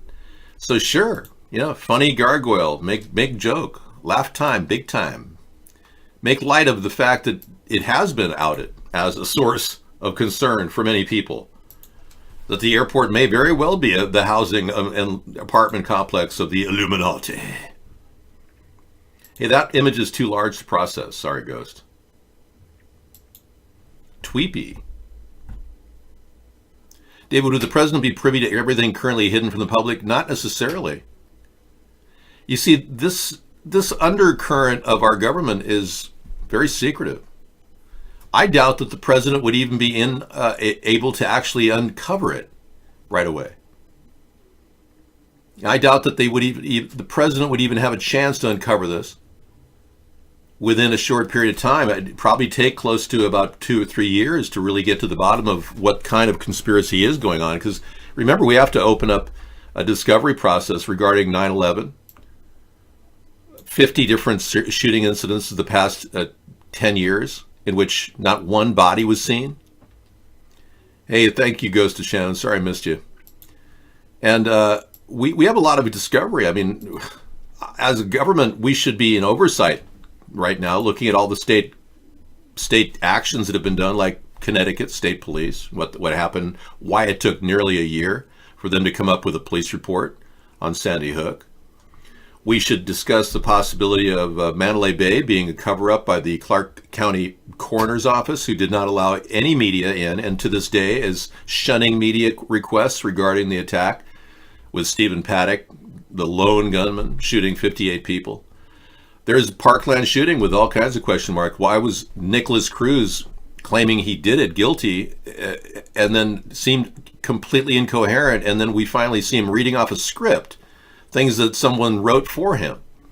Obvious, complete cover-up and possibly an MK Ultra case where a young man is manipulated by the FBI or some other agency to ultimately be an assassin. Or maybe just a fall guy for an alleged assassin. Because we never really saw hard evidence in that case either. No CCTV footage, nothing. So all this is like, wow, this is going to take 2 or 3 years to get to the bottom of all that. But the most important thing is to get the ball rolling in certain sectors like housing and getting solutions for people in the retail sector, because right now we're screwed financially. You got half the malls in the country that are closed down. And I've talked about reinvigorating our malls with a little bit of money. You know, throw some government money at our malls and make them look great. Make even housing solutions for homeless people out of some of the malls. I've actually thought that might be a solution. We certainly can buy up malls that are in distress. The government has the power of the purse that can do that.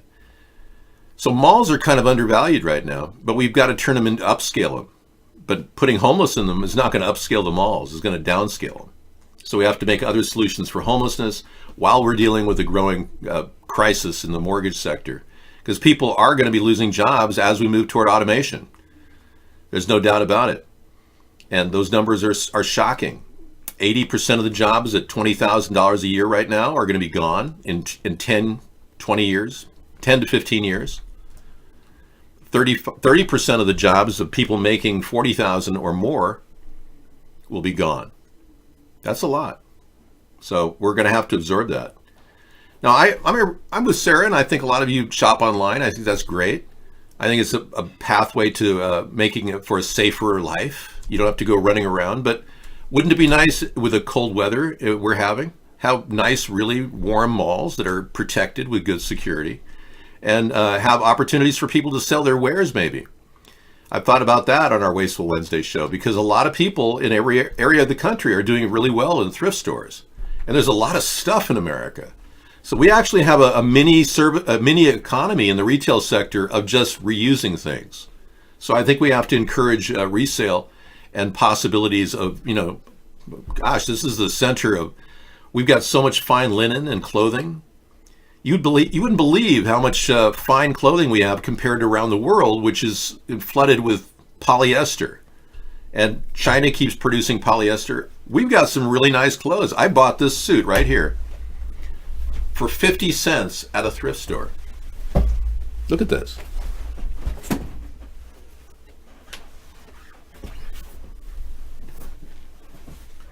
It's a Pierre Balmain, which is it's like $1,000 suit, and I bought it in the 50-cent section at my local thrift store.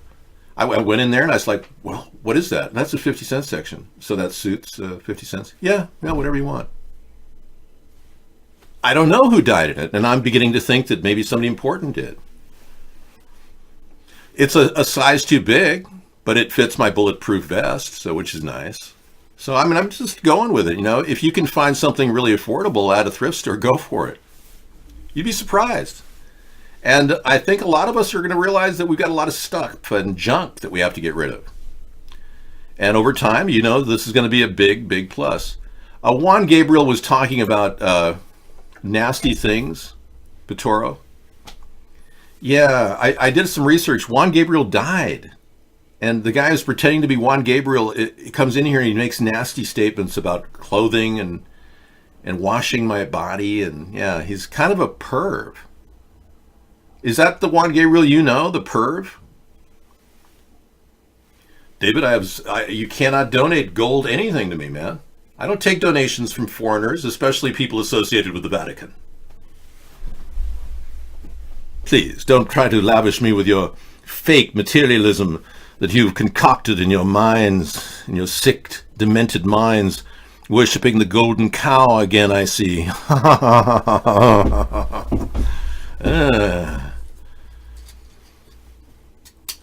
Your wife is a hoarder. It takes so much energy on your part to keep it standing still. You throw out everything you can. Yeah, it's an uphill battle. Your wife is hoarding and doing some pretty, she's minding anxiety. Something in her life is not fulfilled, and maybe she lost something as a child. They find most hoarders were neglected as kids and then lost most of their belongings. So ask her if she lost her stuff when her family moved. Get kind of the basis of the psychology behind it, because that's where she needs to find her solution, because she's letting that take over. Yeah, hoarding is a serious mental problem. It should be a hoarding disorder or something. Obsessive compulsive, it's under OCD, I think. But it's a hysterical blend of OCD. So, you just want to stick everything you see in your house. She's from the Philippines, very poor country. Yeah, she probably went through dumpsters as a child. I couldn't believe the condition people are living in Manila. Manila Harbor pollution is so bad and the people are living in shanty towns. I just can't believe that people can even function, and our government is not doing anything collaterally with Duterte to help the conditions that these people are living in. I mean, we should have a robust plastic recycling system. It should be rolling out every day. Solutions that people can, fix the plastic waste that's everywhere. Look at this garbage. It's just unbelievable. This is Manila Harbor, and this is the world they live in. It's no good, man. So the poor people of the Philippines are we did a show on Wednesday one week where we did pang pang, which is a food that they derive from old meat from restaurants and got dumpsters. So the people go through and sort through the dumpsters to get the pang pang. And then they put it in a big sack that they sell for 50 cents to the restaurant, which is just not even a restaurant, it's a dump. And the pag is just eaten by these people in bowls of regenerated food with some vegetables. So all I can say is people are really barely making it there. Long before Donald Trump was elected. Okay, we got the untold truth about Donald Trump. To be president of the United States, he grew up alongside his siblings in Jamaica Estates, Queens. But just what is there to know about Fred Jr., Mary Ann, Elizabeth and Robert? Well, spoiler alert, it turns out they're no stranger to controversy. Well, you probably didn't know that Donald Trump, when he handled his parents' estate, or his father's estate, he kept his oldest brother's family out of everything. He cut them all out. Thanks, Petoro. He cut everybody out on his oldest brother's side who died earlier of alcoholism. And his oldest brother's family needed help and couldn't even get any money for their child who had autism, a special needs child. And they looked for Donald Trump. Could you just please add us to your health care plan at the Trump Plaza? He wouldn't even do that. Wow. So you took a cab from a mall to your destination. He took you on a ride over an hour when it was only 10 minutes max. So he just jacked up your fee, driving you in circles. So Trump was a perfect C student in high school. I was a straight A student. That's the difference. Thanks. I know Trump is doing everything he can to hide his high school records, because he's a very smart person. He's a very stable genius. And I've yet to see any type of an IQ exam for him. We got a lot of things to talk about tonight. I'd rather talk about, the politics of finding out what is going on in Trump's background that we can label impeachment material. I think many of us want to just say, well, what is impeachment material all about? But I think we'd have to ask a very stable genius what it was going to take to impeach him if he indeed spends all our our time evading every question about every single money deal he had with Manafort and every time he tried to obstruct evidence in this case. But I'd rather just listen to him. He's funny. Is Donald Trump an intellectual? Trust me, I'm like a smart person. I went to the best colleges, or college. I went to Wharton. I had a situation where I was a very excellent student. I'm a person that very strongly believes in academics. I was a nice student. I have a very good brain, and I've said a lot of things. I understand things. I comprehend very well. Better than, I think, almost anybody. I'm very highly educated. I know words. I have the best words. I'm like a very smart person. I'm like a smart person. I'm a very smart person. It's like I'm a smart person. Very intelligent person. Like a lot of us are really smart. I'm really smart. We're going to have smartness. So I think we can emphatically say that he's a smart guy. All right. Well, there you have it. There's nothing to worry about. Just because he was a C student in high school doesn't make him a dunce. I mean, look at George W. Bush. People die fighting for democracy. Laura and I didn't do that. Well, you know, George W. stood in front of Yale and said, I was a C student, and here I am president. Not realizing it was his nepotism. That's a big word. His nepotism that got him elected. And it's hilarious to see these people who are C students. They think that they got to the presidency because they didn't have their dad as the president, George H.W., the New World Order, 1,000 points of light. No quid pro quo. Barbara and I have an aborted fetus on our mantle. Yeah, that's a hilarious interview where Barbara and George H.W. talk about the aborted fetus that they had that she lost on the mantle in a jar. Okay, adults-only porn websites will ask for the proof of age from April 2019 under new law. Here's how it'll work. Those wanting to watch porn will need to prove their age with a driver's license or age verification card. Wow. Well, all your days of watching porn, folks, is going to be a major change in 2019. Well, I guess Donald Trump doesn't want anyone to watch porn because he's so concerned about the allegations of adultery that seem to be true. And yet he's never openly apologized to Melania for allegedly having sex with Stormy Daniels. I mean, what's going on here? This guy's not accountable. He lies incessantly about his life, about people going on around him, about his involvement in the Russian conspiracy. Well, what's happening is Donald Trump is getting cover from the Illuminati. He's working for the deep state. They're protecting him in every way. They're keeping Mueller from attacking him. Mueller's already probably put together a whole case showing no collusion. I'm predicting 80% chance it'll be a no collusion where Donald gets off scot-free. Meanwhile, the Democrats will ramp up some sort of a case they're assembling, which we're hoping they assemble soon. I mean, you got people like Maxine Waters making statements, but that's about it.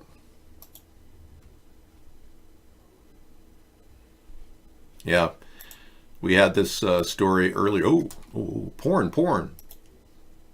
Chat porn. The word porn, it goes a far way in chat. It kind of enters. I asked everybody last night, any of you porn addicts, and I said, press 1. You don't have to do it now because we're over that stage. We only had one person who admitted to being a porn addict because most people said, well, I just, use it for 10 or 15 minutes a day, to get my rocks off. So they don't care. Yeah, so, I don't think porn is an addiction for a lot of people unless you're like a young guy who doesn't have a girlfriend or something. You can relate to that.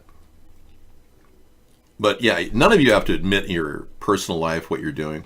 But now you're going to have to use your driver's license to access porn. I think I've heard everything now. Well, good for them. They're trying to make limits to access for kids. That's the important thing. Okay.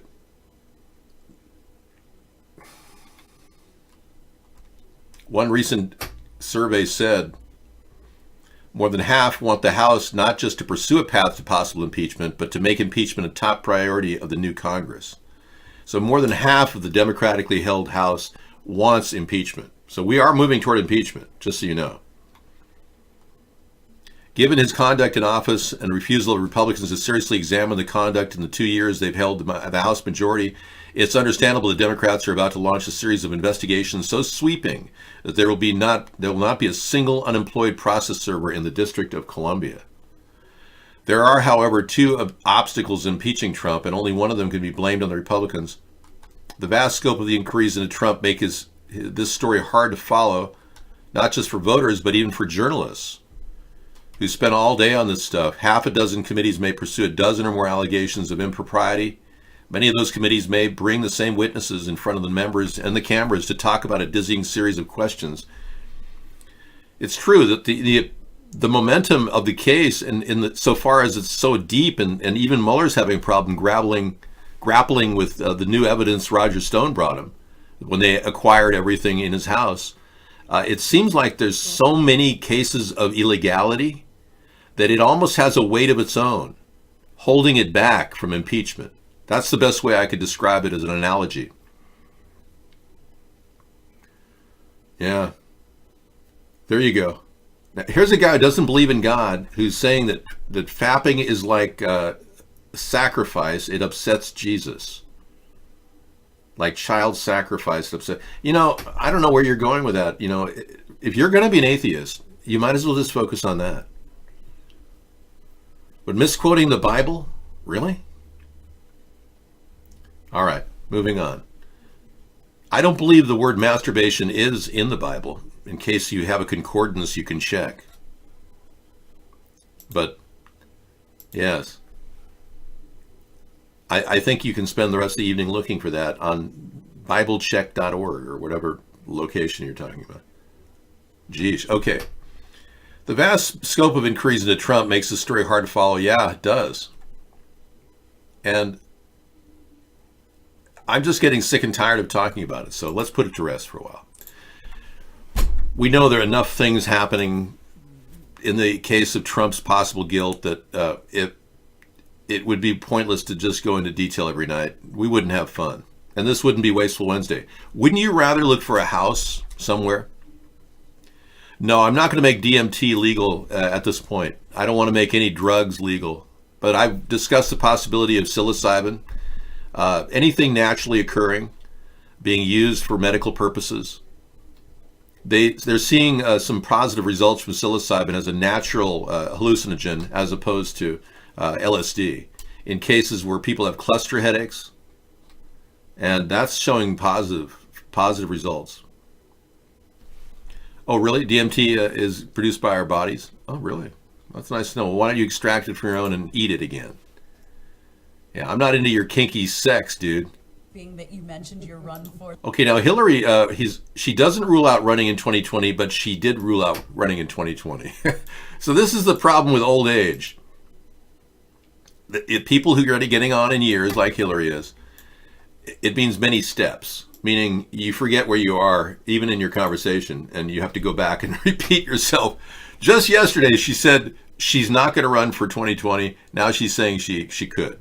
For the presidency, I know you've said you can't envision a scenario where you run again for a third time, but can you tell me now, standing here 100%, that you've ruled it out? I'm not running, but I'm going to keep working and speaking and standing up for what I believe.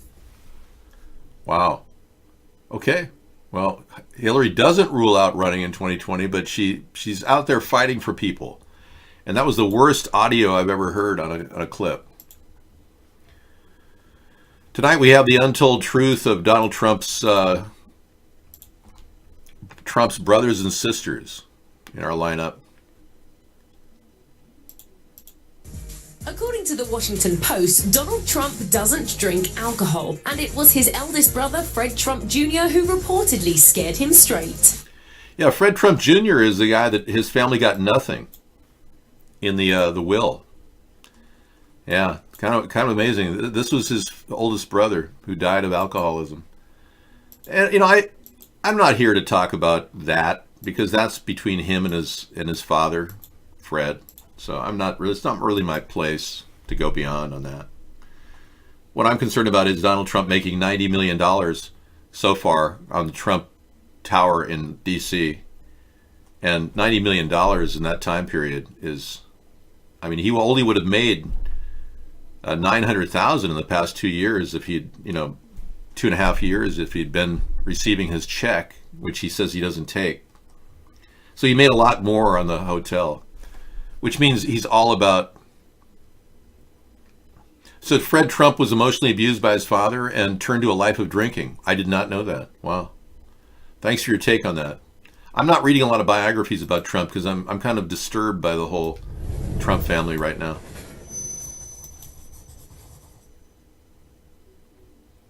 Two military trains in one day through LaGrange, Kentucky. What's going on?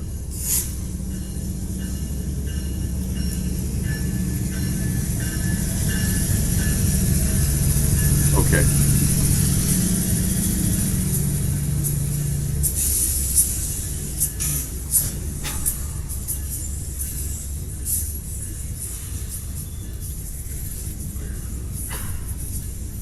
Oh my gosh, look at this.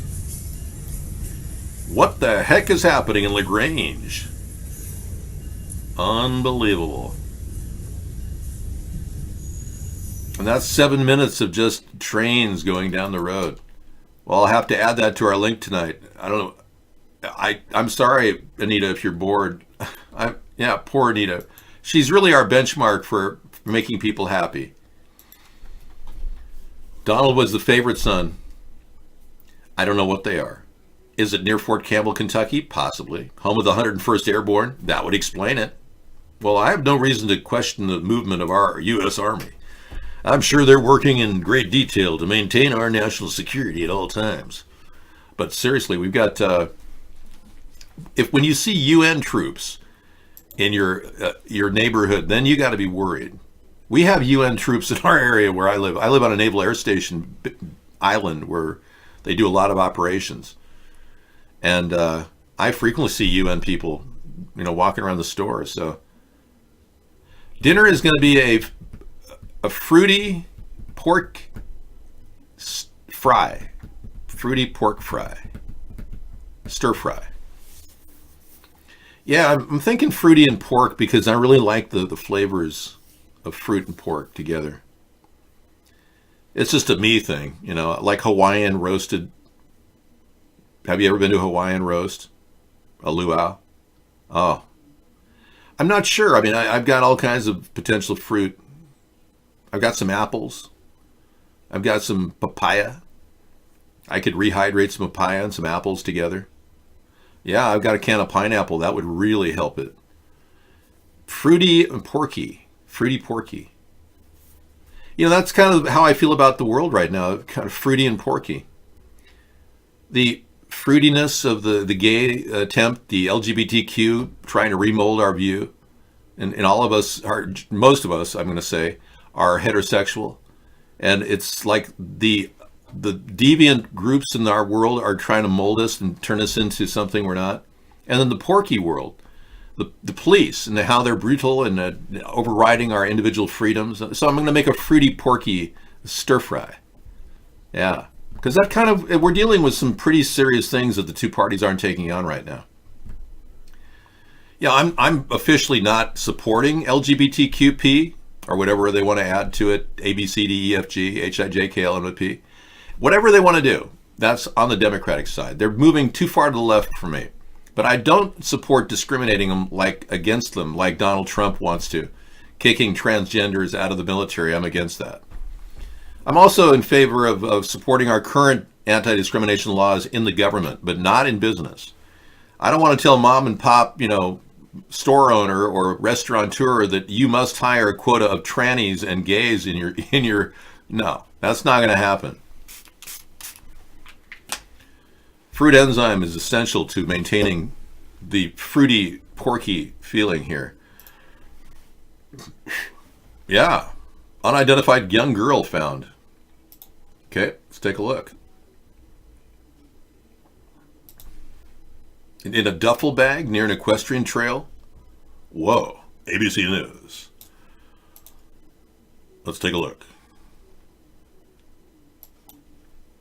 Whoa.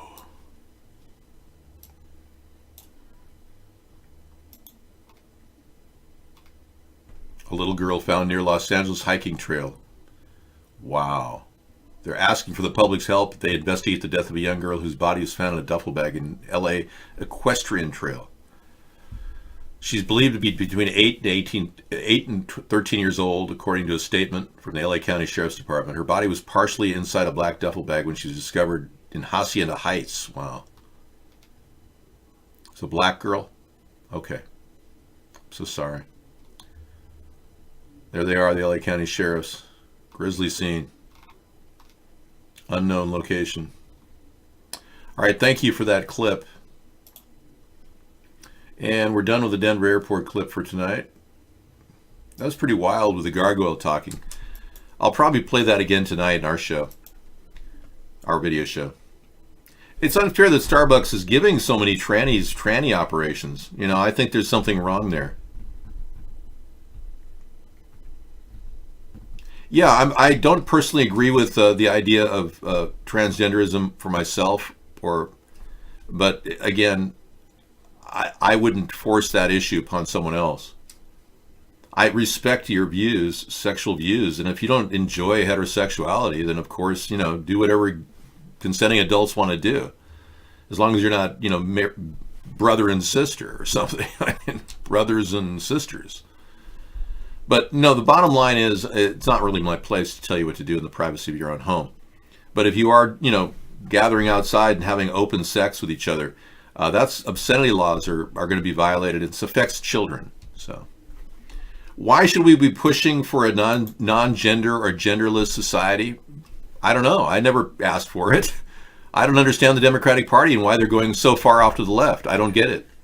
And this big pull to the left seems to be pulled by the New World Order, the people that want to end the population and have all of us become gay. You know, it's got to be one of the reasons. They don't want people who are heterosexual because that means we're going to replicate. They would rather we didn't replicate. That's the whole point. They want to get rid of 90% of the population. Sorry to say, but that's really what's happening. Yeah, so how are they doing it? Well, you know, every means possible. Radio frequencies behind me are one factor. They've got potential dangerous weapons of mass destruction, like cell phone towers. Cell phone towers going up with massive amounts of conduit. That's kind of weird. We've got a need for you know, pictures of Donald Trump in the background. The androgynous state of liberty. Yeah, exactly.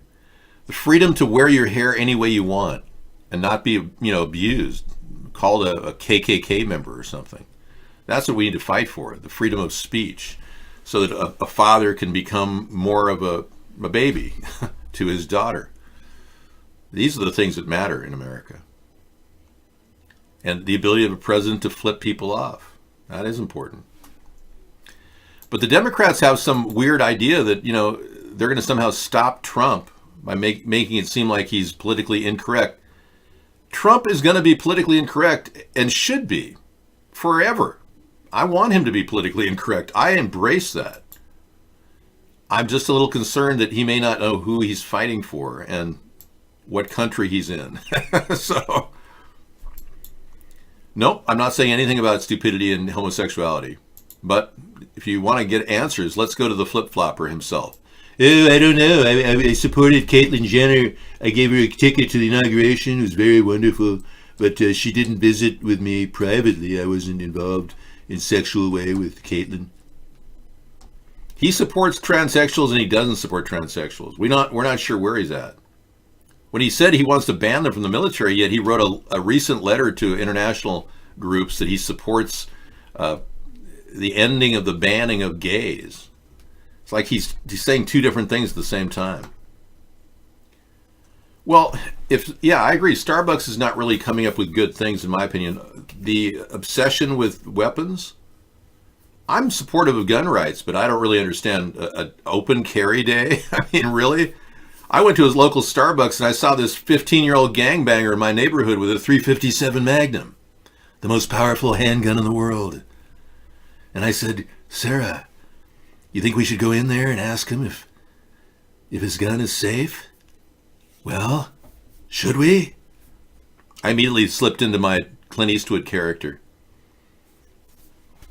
But it's kind of weird to see, an open gun carry day. I just thought that was weird. I'm a total joke, everybody. Okay, on three, let's laugh, everybody. Okay. Uh-oh. Bummer. You were kicked. Poor guy got kicked out of LiveLog. He won't be back for another hour. I think this upset him. He doesn't want us to talk about our revered president who is a flip-flopper on every issue. He said he would be presenting 10 years of tax returns. We still haven't seen a single one. He said a lot of things. He said he would definitely not sign that bill if he didn't get the $5.7 billion, and he signed it anyway. He says he doesn't have, he had no relations with Russia, no involvement in business, yet he totally was doing business with the Moscow leader, Vladimir Putin, who he offered a penthouse suite valued at $50 million as part of the sweetening deal. Let's have a moment of silence for the legendary Luke Perry, everybody, who passed away recently of this terrible, I think it was something to do with the opioids he was on, or possibly his back surgery. With you, I was more than I am. Your mouth, the sun, made everything possible. I burn with the love that I lost when I lost you. Wow. Hollywood actor Luke Perry has died. It won't stop. He suffered a massive heart attack, and this guy died too. A legendary pioneer.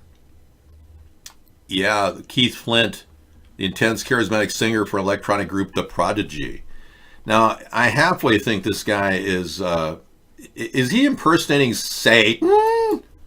I mean, look at that guy. Jeez. He's going to have a hard time making it through the pearly gates just looking the way he is, But hey, that's between him and St. Peter. Or if you atheists are involved, nothing and nothing. And nothing. Yeah, he died too. You didn't know that? Yeah, Keith Flint, Prodigy, brilliant. Is this bothering you? It's triggering some random synapse in your head. I can see that. Let me stop it for you. Okay? I don't want this to cause any problems whatsoever. Thank you. Okay. So we've got a lot of ways of fixing the economy and saving you guys jobs, building jobs. Our Homestead Renewal Plan is a fantastic plan where we want to fix up old houses and convert them and flip them for the government. I know you hate Trump. That's why you're here. Thank you. Yeah, Luke Perry was just an amazing guy. I got a chance to meet him in the early 1980s. Yeah. And I was really amazed at his generosity. I even tweeted about it the other day. I had a chance to smoke a little marijuana at his apartment with a bunch of other people. And it had been one of those days, everyone was kind of burnt out and we didn't know who would ever have any marijuana. And then he said, yeah, come on over. And, we all smoked out. It was great. But, rare experiences like that where you get to see a guy with such generosity. And I didn't get a chance to talk to him that day because I was accosted by another person. A person is the son of a famous actor and actress who held a gun on me. Yeah, that kind of eclipsed the moment, if you know what I mean.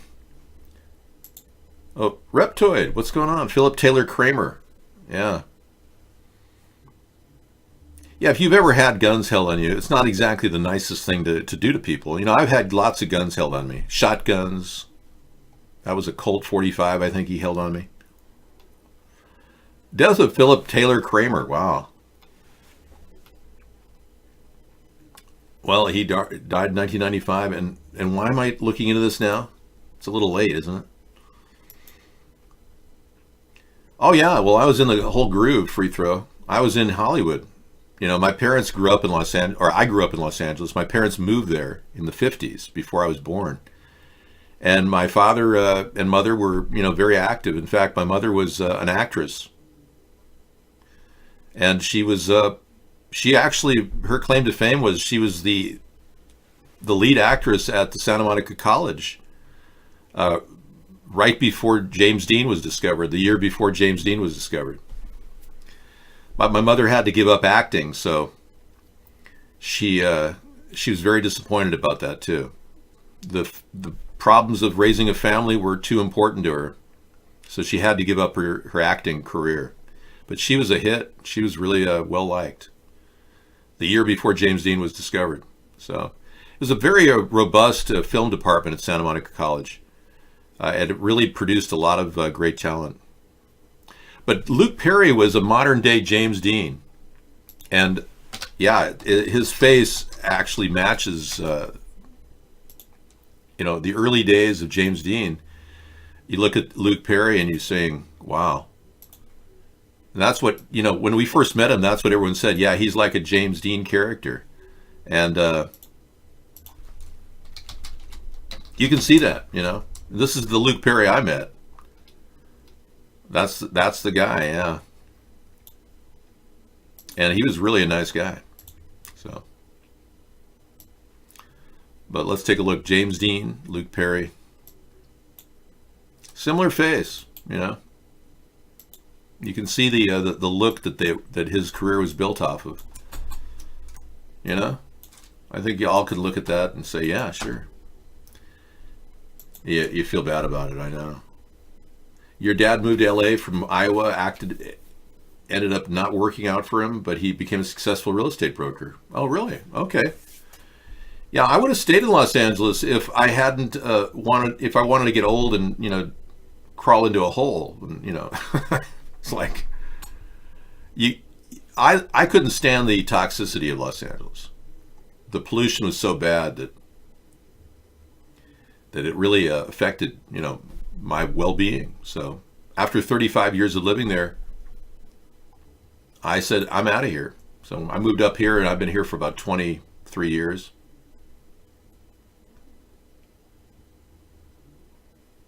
$25 years almost. Yeah, 25 years. Okay, here's Roseanne. This is Roseanne acting like Rachel Maddow. This is worth watching. Rachel Maddow.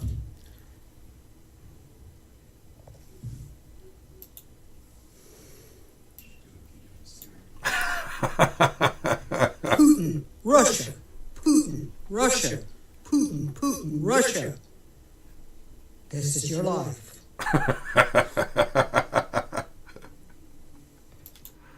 Wow.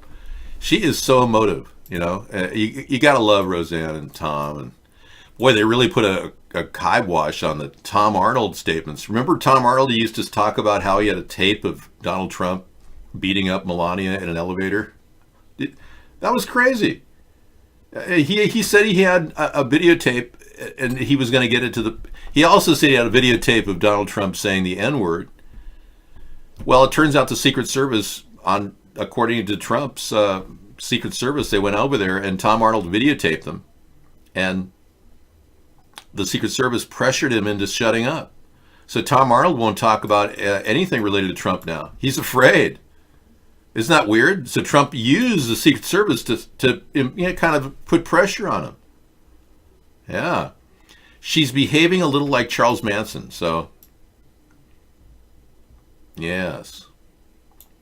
Would you like to put that up against the Charles Manson picture? And you think she's really you know, emoting? She's a very powerful, you know, emoter, Roseanne is.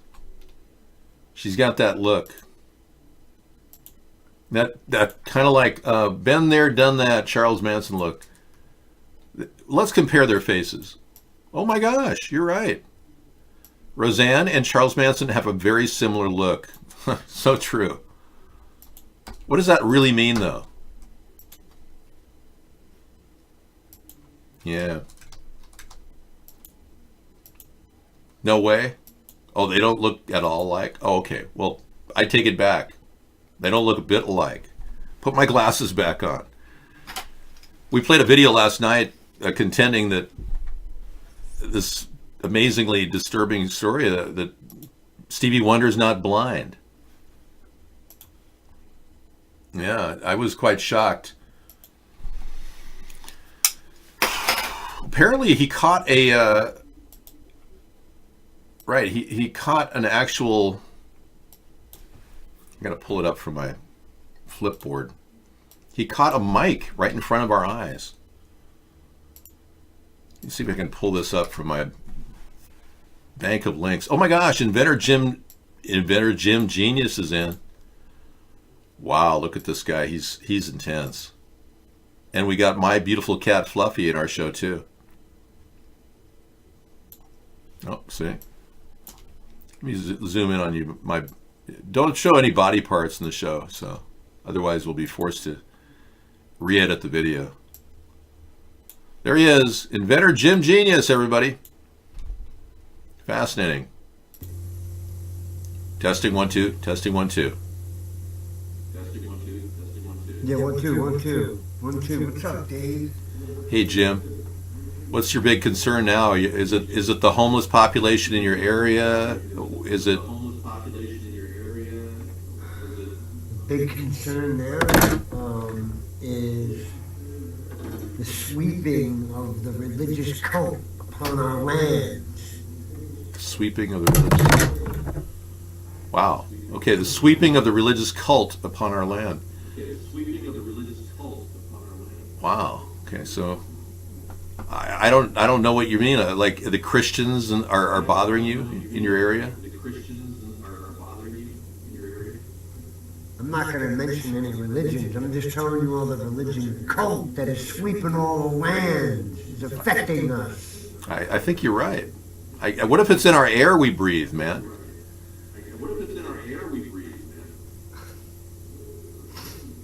Don't get too far now. Okay, thank you. Some people believe they're actually dumbing us down.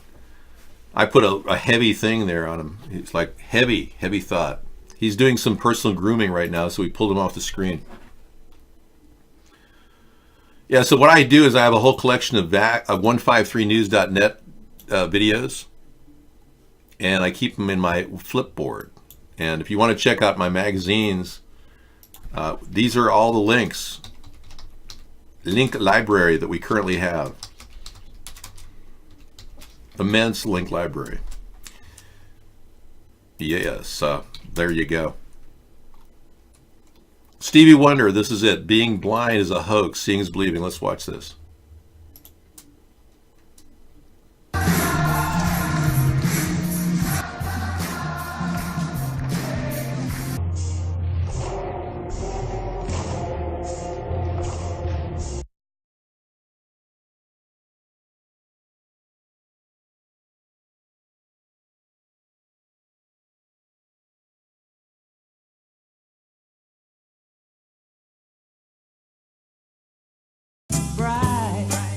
Are you filming this? Are you filming this? Oh, yeah. I don't want to see this on TV.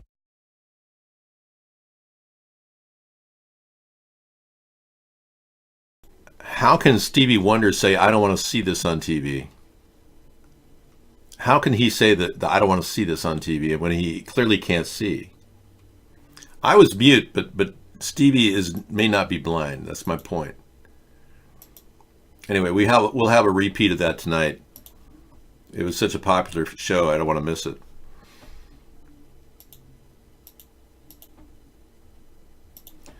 Okay, this is an ongoing bait and switch situation where we talked about this last night. The House Judiciary Committee has been asking for a battery of information from Trump.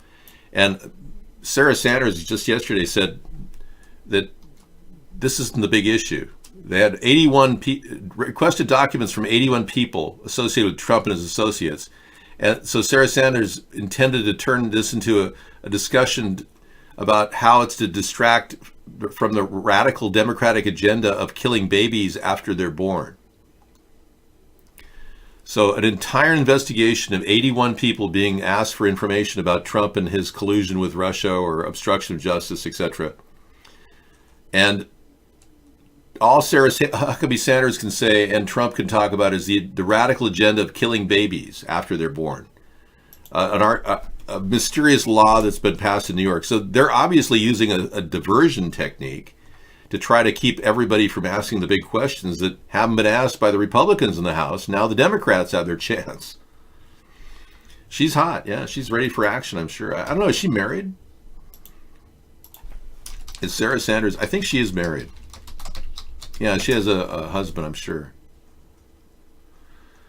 Yeah, well, I hear that, man.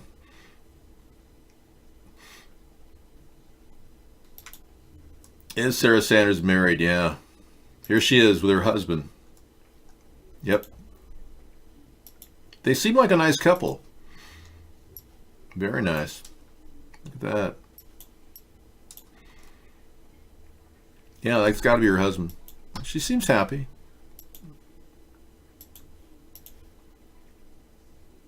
Maybe he's partially blind and only sees shadows, right?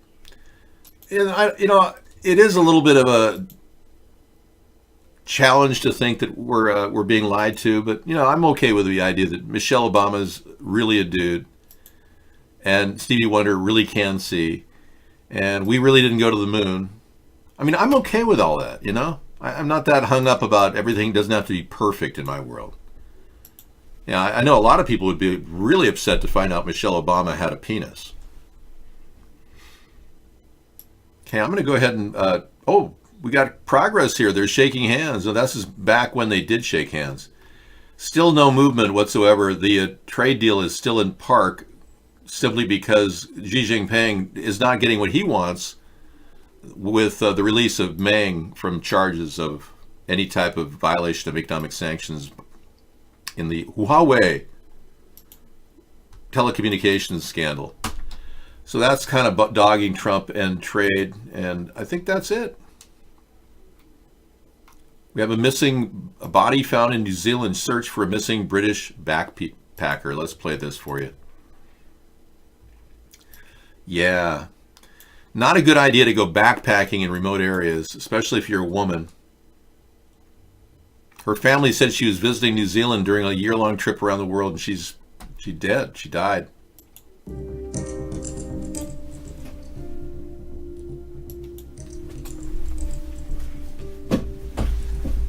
From the Kiwis I have spoken to, there is this overwhelming sense of hurt and shame that this has happened in our country. On behalf of New Zealand, I want to apologise to Grace's family. Your daughter should have been safe here, and she wasn't, and I'm sorry for that.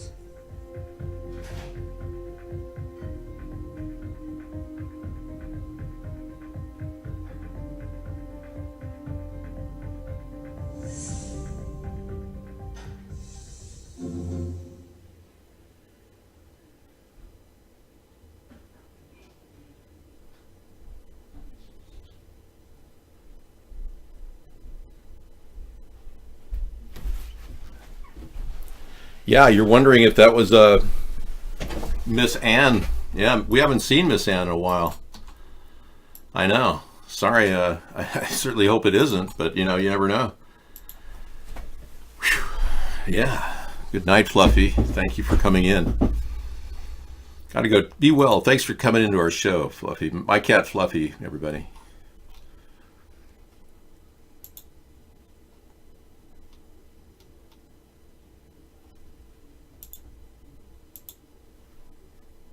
I'm not sure what this is. Okay. Yeah. Okay. I guess Jay Inslee must be following me, or I'm following Jay Inslee. Ocasio, let's not forget her. She's got to be constantly propped up the news so that support the Hillary campaign. Oh, you've got something over there? In the 70s short chemtrail song. Oh, okay. That sounds good.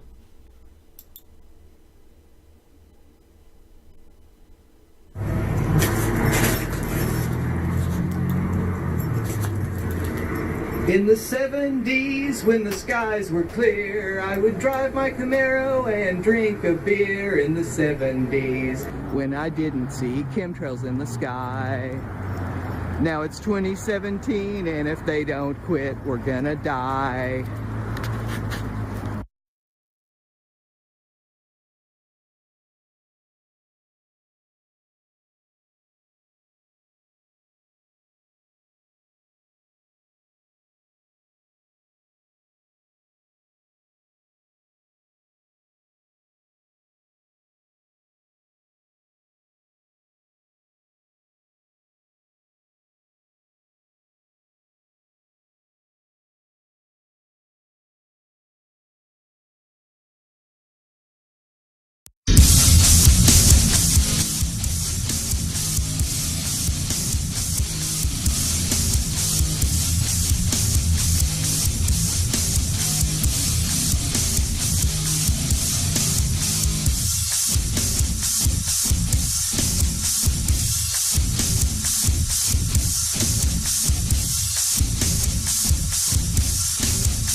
Wow, sorry for the big burst of energy. I tried to pull it down as fast as I could, but yeah, I was kind of burnt out by the loudness factor, but it was something that Scissorfied had done, and he likes it, so I thought I'd just show that for you. First astronaut Yuri Gagarin flight to space was staged, his daughter confirms. Wow. Okay. That's pretty nasty there, yeah. Okay, that was a very sexy metal, that was line art, right? It was like wood cutting. That looked like a steel engraving, Bengalitis. That was weird. Yeah, it was some sort of a sexual steel engraving from the 1800s. In fact, I believe that's from Dante's Inferno. Yes. I'm not going to show it to you folks because it's too freaky. Yeah, here we go.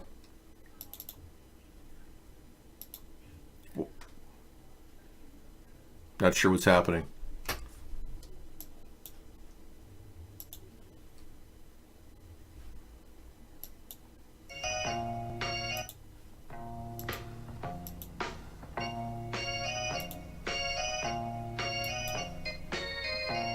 А теперь взгляните на эти кадры. Их наверняка знают все. Последние минуты перед стартом. Прощальные объятия, рукопожатия, поцелуи. Гагарин поднимается в космический корабль. Нет, все так и было. И даже люди, которые провожают Гагарина, они тоже были и даже находились на тех самых местах, где вы их сейчас видите. Здесь у нас холодные рассветы, здесь на неизведанной планете ждут замысловатые сюжеты. Надежда, мой компас земной, а удача награда за смелость. А вот эти вот знаменитые кадры с людьми в скафандре поднимаются, садятся в ракету. Это инсценировка была снята после 12 апреля. А когда снимали? Я не знаю точно, но через некоторое время. Через некоторое время. И вот когда Королев говорит, это тоже. Кедр, а заря один, да, потому это что... тоже. Что здесь издалека многое теряется из виду, тают грозовые облака. It is a little bit too much Russian music, in my opinion. Yeah, I agree. Надо быть spokojnym и упрямым. So apparently this whole thing was staged. The Soviet flight, the Sputnik, Apollo, the whole thing was staged, yeah. I could play stop right now. In fact, if I could stop this, I would. But unfortunately, I can't. But I can stop this. We can't stop and we won't stop. We're gonna dance all night, bring it on to the sunlight. But unfortunately, I can't play that, otherwise they'll monetize me. It is most great for me to listen and look at Yuri and know that he is not actually an astronaut or cosmonaut and not able to actually get to the space. Space travel is hoax and money laundering. Very interesting. You know, I've been spending a lot of time watching foreign films because, believe it or not, I want to feel more connected to the world around me. And lately I've been watching subtitled films from France, mysteries. I'm watching one right now from Spain. And I really enjoy learning languages that way. It's fun, you know, to listen to people and other languages and try to piece the words together. Try it sometime. If you listen closely to subtitled movies, you begin to start to speak their language. It's pretty cool. I'm not watching anything in chronological order. But French films are incredible. The Spanish film I'm watching is really well made. I'm not going to tell you what they are, otherwise you'll be watching with me. That won't be very fun. But this whole idea of Alex Trebek dying of pancreatic cancer, I hope not.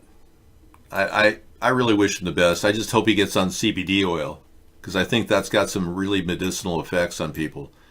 I've heard of people with uterine cancer seeing some positive results from CBD oil.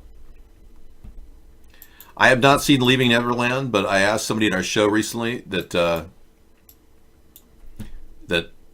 if any real evidence was presented, and they said no. It's still all this conjecture and people saying things without any real evidence. Apparently, Michael Jackson suppressed the evidence so much so that even for some reason, Santa Barbara police haven't revealed what they said they were going to reveal. All the porno magazines they allegedly said they found. None of that has ever been seen whatsoever. So I'm of the belief at this point that Michael Jackson is alive. I'm more than willing to believe that.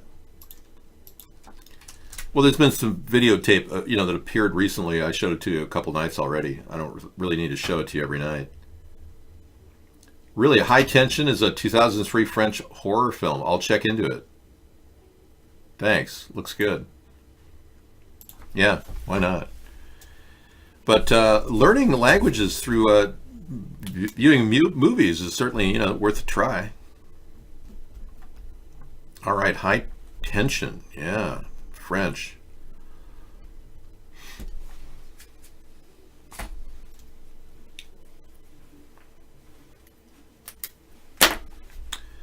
Right. This is an interesting story about a GOP woman who has admitted that she was sexually abused. She's a military woman who was raped in the military, and she's now a senator, and she's finally coming clean about what's happening. And I think this is a big, kind of a Me Too moment for women. I think it's worth looking at. Words from Capitol Hill just a short time ago, where Senator Martha McSally revealed she herself was a victim of sexual assault in the military. She says it happened at a Senate Armed Services, this happened rather at a Senate Armed Services subcommittee addressing that issue. McSally served in the Air Force. Take a listen now as she talks about what happened to her and how she felt when dealing with the system. Like you, I am also a military sexual assault survivor. But unlike so many brave survivors, I didn't report being sexually assaulted. Like so many women and men, I didn't trust the system at the time. I blamed myself. I was ashamed and confused. I thought I was strong, but felt powerless. The perpetrators abused their position of power in profound ways. And in one case, I was preyed upon and then raped by a superior officer. I stayed silent for many years, but later in my career, as the military grappled with scandals and their wholly inadequate responses, I felt the need to let some people know I too was a survivor. I was horrified at how my attempt to share generally my experiences were handled. I almost separated from the Air Force at 18 years over my despair. Like many victims, I felt the system was raping me all over again.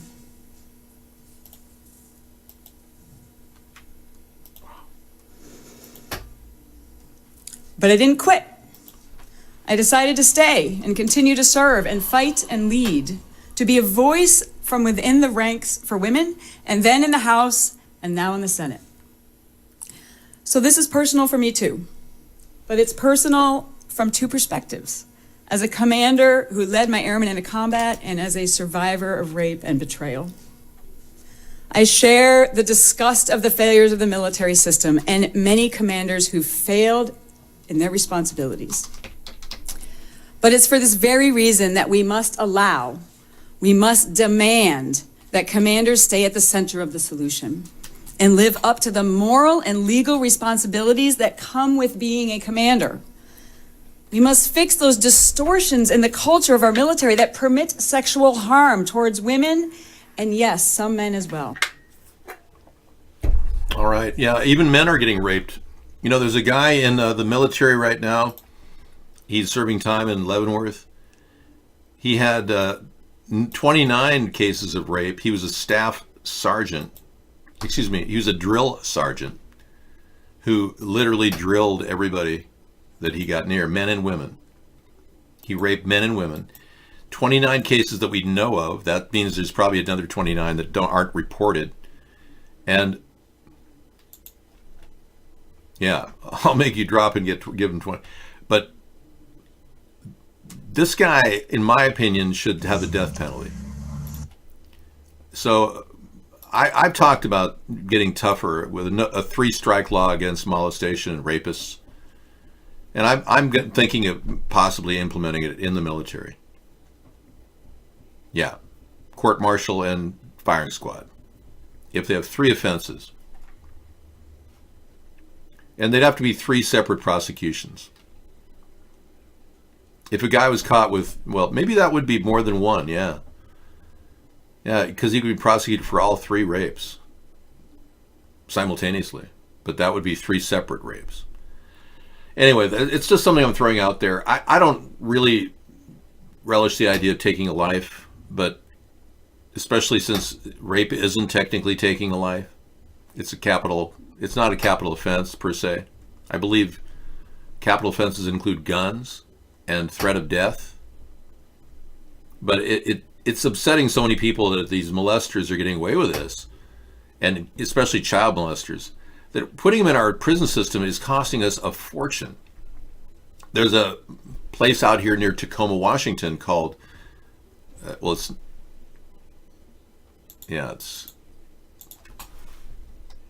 Island off Tacoma. McNeil Island. And the McNeil Island facility has around 250 pedophiles, like major pedophiles. One of them is a woman. The rest are all men. And most of them have served their time and they're on probation now. But the cost to retain them in that prison endlessly is $85,000 a year per prisoner. It's a lot of money. We're literally throwing money into this empty hole, and we're keeping them off the streets, but it's a serious problem that could veritably turn our country upside down financially, unfortunately.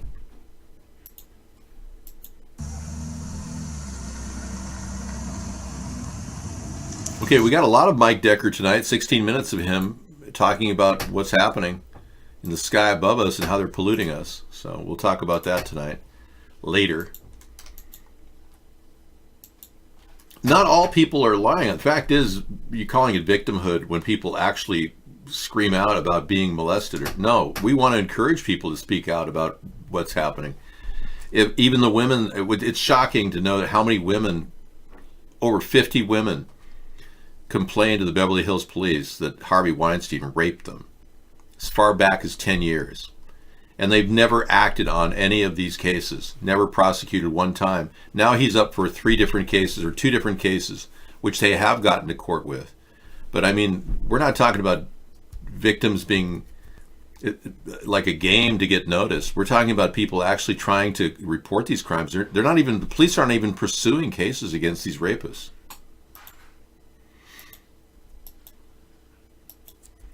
Well, the Jussie Smollett thing may very well, he may have been put out by the Republicans for all we know, to be a fake report of sexual harassment or a hate crime.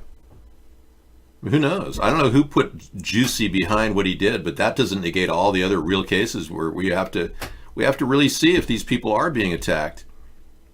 If there's no rape kit performed on this person, they're going to end up having to, they don't have a case. So if you are raped, it's best to go to a police officer and have a rape kit performed on you. But who wants to do that? The humiliation of being raped alone is enough to... Most rapists are not even reported. More than half of them are not reported. You can banish them like Escape from New York or put them on an island. That would be better than, 3-strike law and execution. I agree.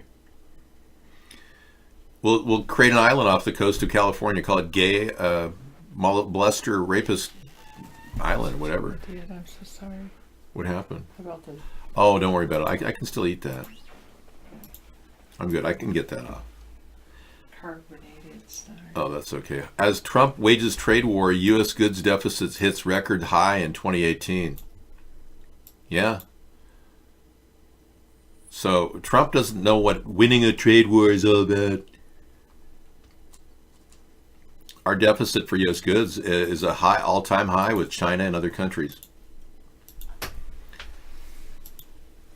David, Sarah, can you show David where my links are? Yeah. You just put this away. Okay. Right here. Well, let's see.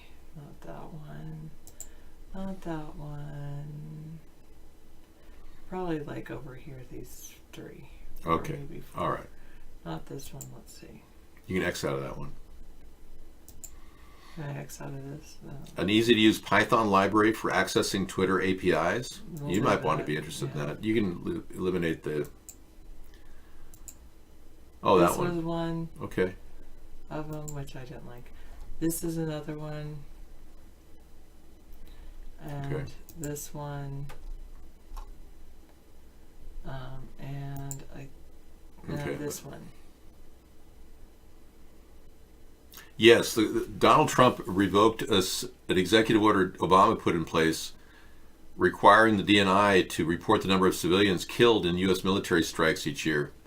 Donald Trump killed 31 people in drone strikes, and now he wants to rescind that order, or the reveal of who we actually kill. This was a good meme. Yeah, that's a good one. We'll keep that up. I'll bring that back in the show at the start. Let me just move it over here, and I'll be back. Thank you. All right, enjoy.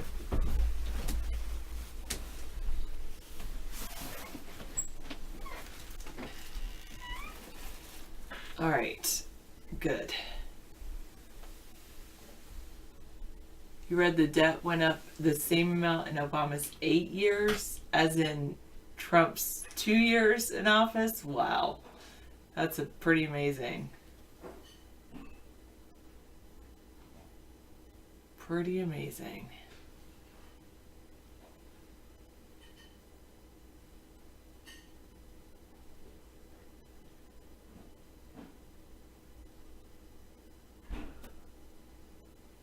Oh, Ghost has example code. Can I please look at it later? I'm just not ready yet. My to-do list keeps growing.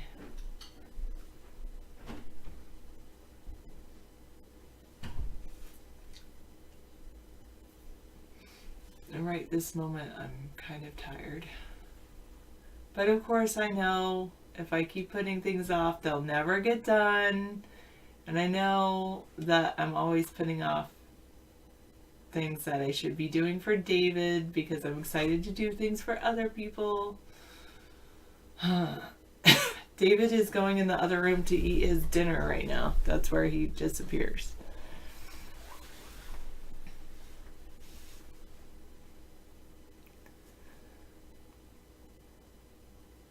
But yeah, tonight he's eating some chicken, carbon chicken, chicken with peppers and onions and yellow potatoes. That's what he's eating. Chicken, like cut up chicken and potatoes. At least I convinced him to get the yellow potatoes instead of the russet potatoes because I hate russet potatoes. But now I don't really like yellow potatoes either. I prefer sweet potatoes. I did use all of the peanut sauce that I bought. Yeah, anyway. And it also has like the little peppers and onions with his chicken potato dish. I didn't eat any of the potatoes tonight because I already had pizza.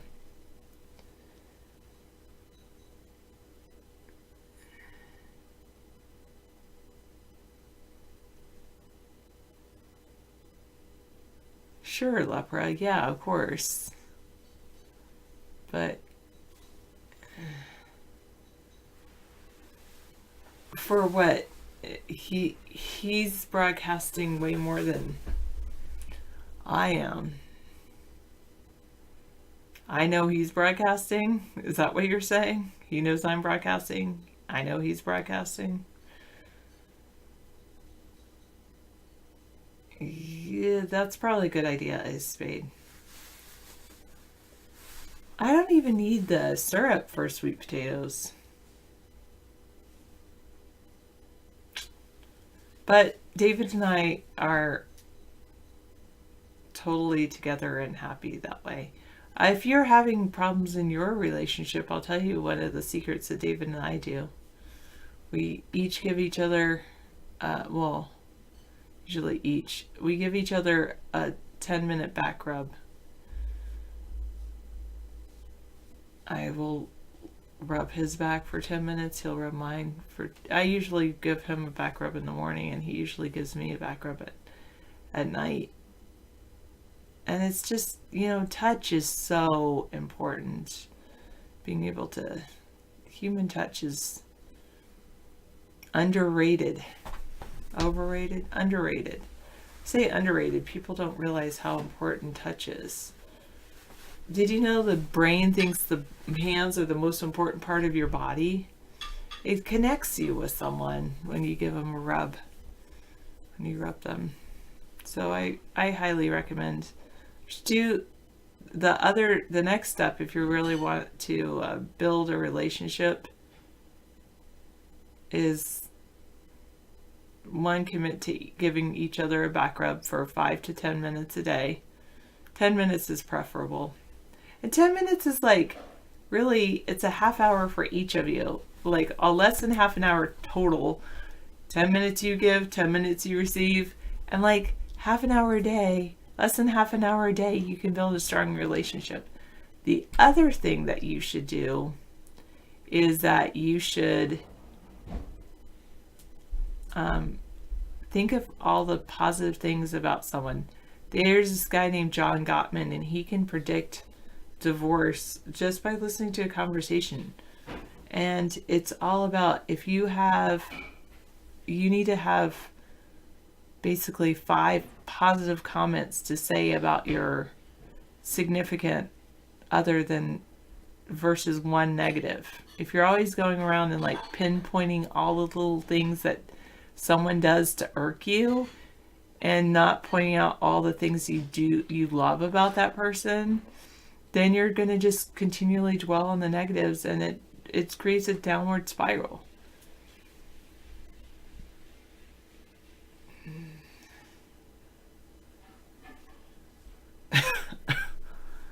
Oh, you must be really happy with whoever you're with, Scantron. Maybe it's just you.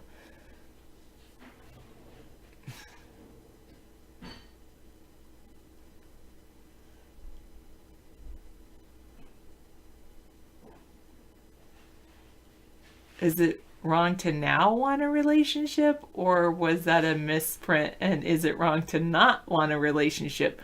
Was that a Freudian slip that you wanted to write not, but then you wrote now? Especially considering T and W are so far apart from the keyboard on the keyboard. Okay, I'm just kidding. No, it is not wrong to not want a relationship. Okay, that's what a triple negative. Does that mean that's a negative? You don't need a relationship in your life, just like you don't need children and you don't need friends. But if you do want a relationship, then the way to nurture that relationship is to make a list of things that you appreciate about your relationship.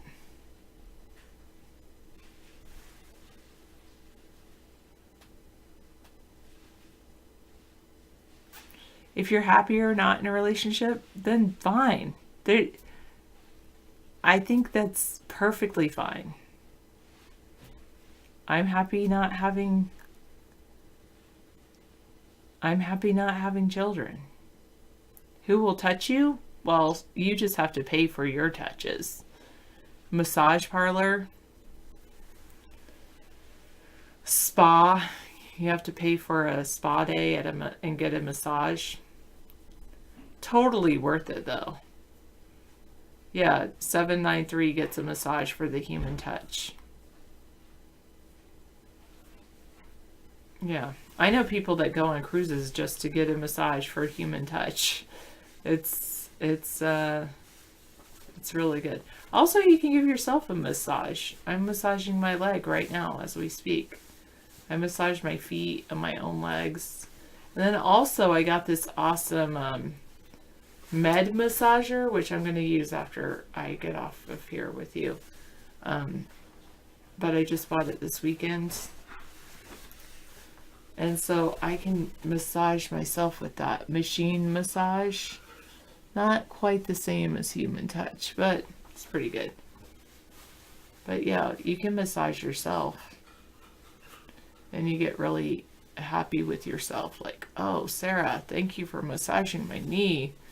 That feels good. Yeah. I can't show you. There you go. There you go. I'm rubbing my leg.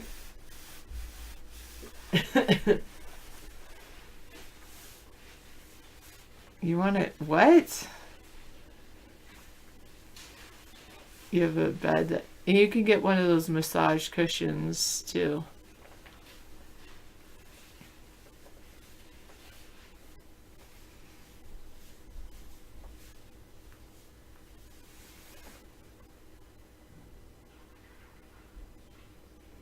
Oh, you were upset when someone hugged you because you wanted your last hug ever to be from Abby.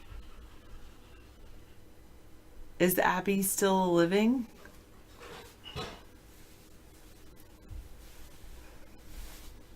No, it doesn't have to be. Lepra.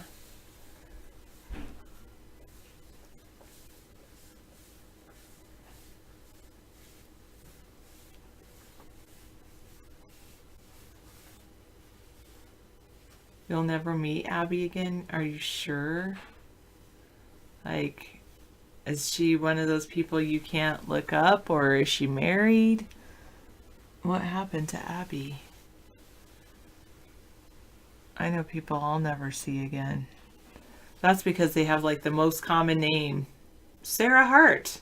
The most common name on the internet. No one can find me that knew me as a child.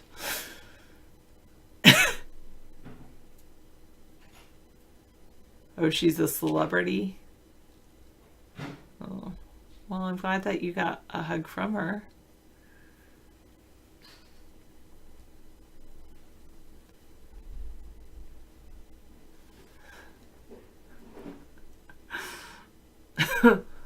Oh. All right.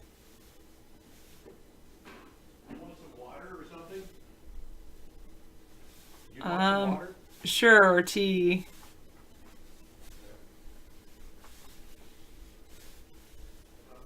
Okay, David's so nice. He takes care of me. I remember when David came to visit me and I was not feeling well. I was feeling a little under the weather, and he was so sweet and he made me tea. That was like 20 years ago. Hug. Virtual hugs.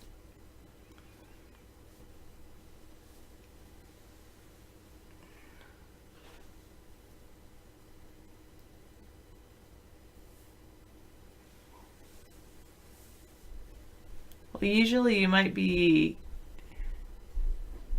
laying down Lepra. Who cares what happens? I don't think she'll hold it against you.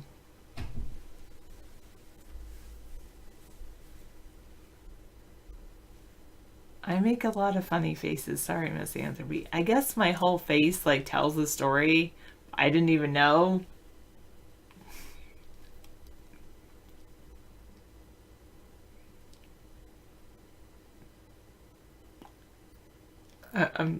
Okay, never mind.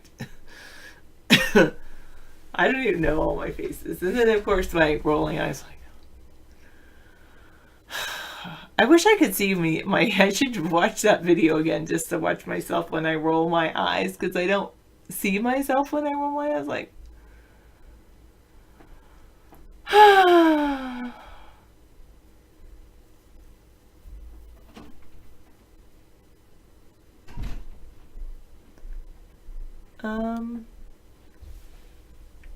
I don't do that, Hillary.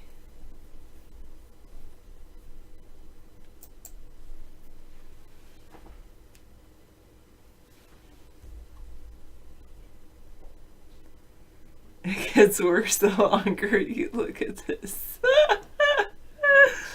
It's so true. Oh, that's a good one. Oh, God, that's so awesome. That is gorgeous. Scissor fight. I love that type of art. I'm not artistic, but I do love this type of art. Let me see if I can show you. No, not that. David, why do you do that? I just say that. This is so cool. I love it.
Sorry, I muted myself. I was transfixed by that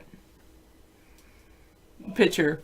Anyway, yes, I am slightly concerned by the vulnerabilities in my processor, but I'm only slightly concerned because I don't understand how I can fix it. So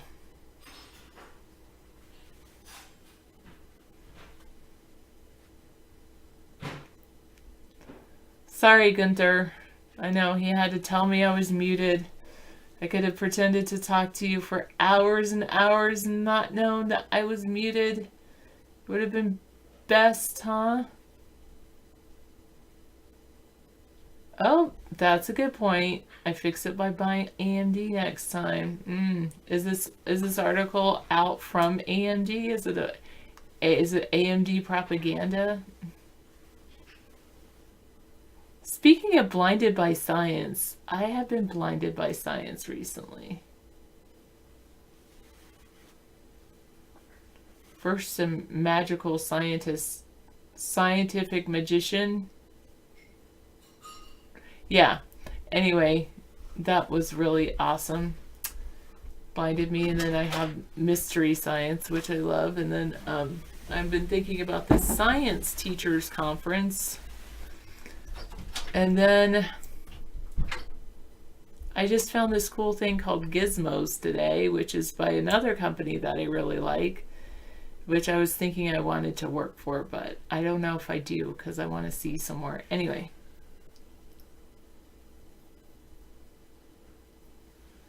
I'm not a vegan, but vegans are fine. I get along with vegans.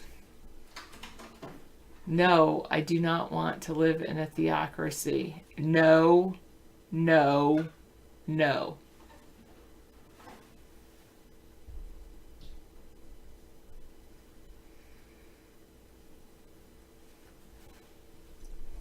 I like what I live in now. Thank you, 771. You were thinking about us, and we're good people, David and I.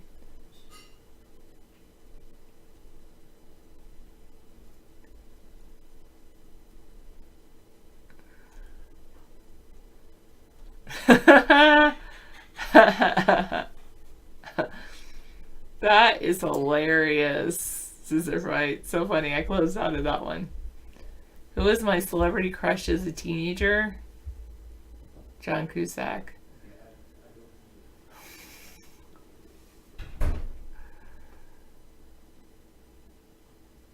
Oh, a Google Chrome 0-day vulnerability found actively exploited in the wild. Glad you find all these exploits. I'm sorry. I'm not a big Helen Hunt fan. Let me double check. I have to go look at her pictures to see if it's who I'm thinking of. But maybe she didn't look like that when she was younger. Brooke Shields, I understand.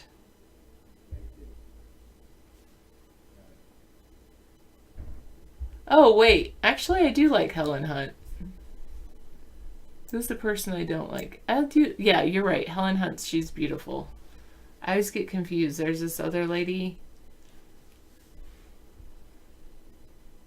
Oh, I don't know. Never mind. But you're right. Helen Hunt, Brooke Shields, yeah.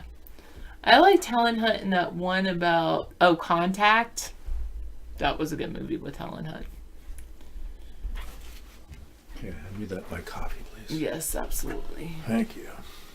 Who's the lady I don't like? I don't know. Never mind.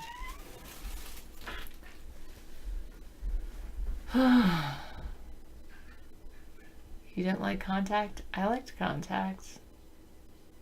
Oh! That was Jodie Foster.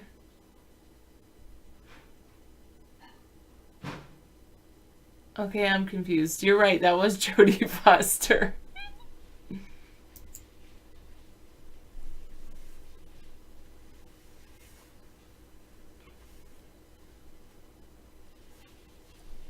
She has a surfing movie, Ride, available on iTunes.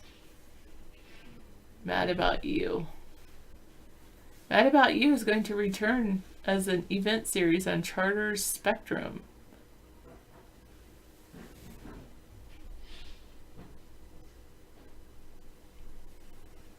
Yeah, Helen Hunt's kept her figure too. She's pretty cool. Twister, that was it.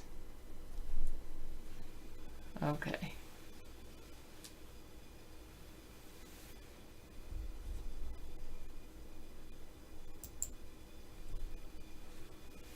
Great. Thanks for showing us all the vulnerabilities, Ghost. We're so vulnerable. Wow, David has some notifications. So popular.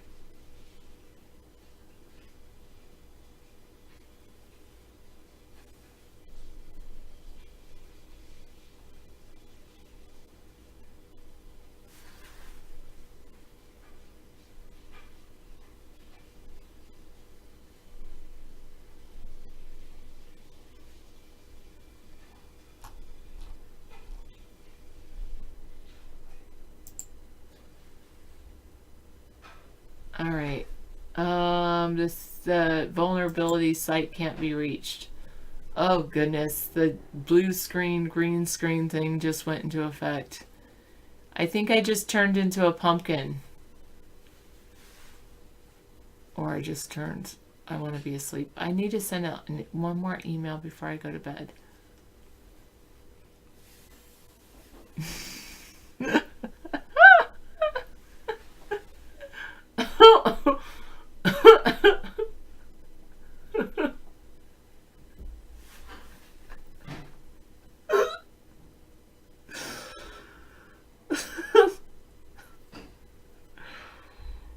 Oh God.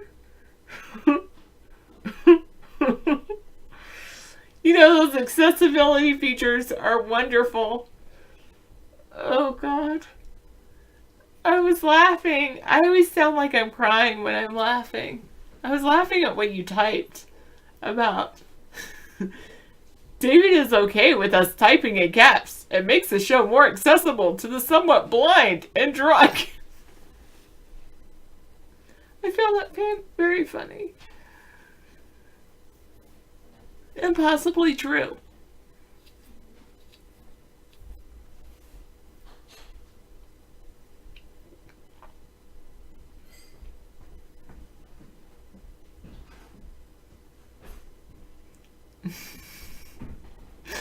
Exactly. Cheers to the accessible. I did find this awesome accessibility features. I think I've been raving about it. Learning tools through Microsoft.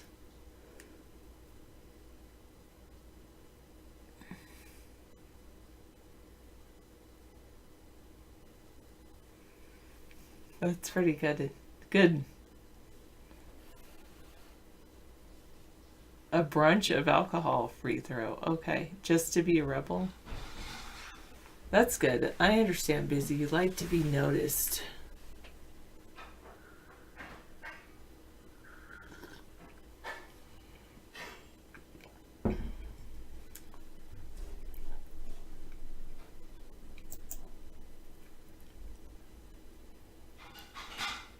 That's so funny.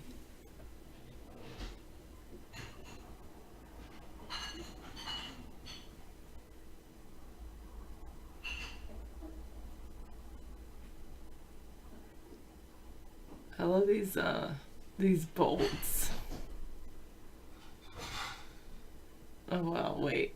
Oh goodness, I didn't see that. Oh, I love this. I love that thing you gave me, Scissor Fight. I love like tweaky things that are all about perception and perspective. Ooh, I want to kind of Twitter that. I want to tweet that.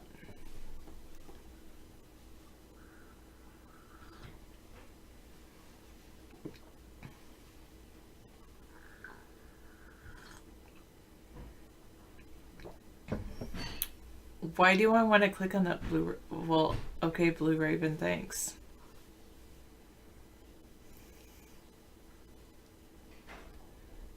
You were supposed to go to Montana, but the highway was flooded, so you couldn't make it, and you had to stop in Mormon country in Utah. You were driving across to go to Montana. Montana is a really beautiful place. Sorry, the road was flooded.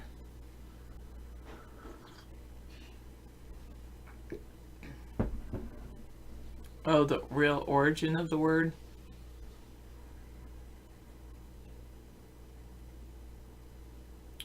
Yeah, Montana, well, half of it is flat, like the plains, and then the other half is very mountainous. Billings is, I guess, a big city, but it's mostly industrial.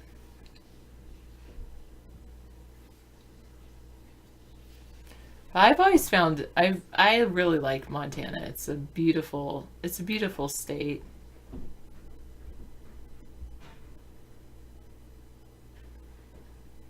Oh, that's pretty cool. Free throw says the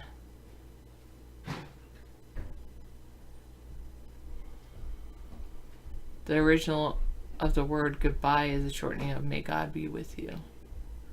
I might do that.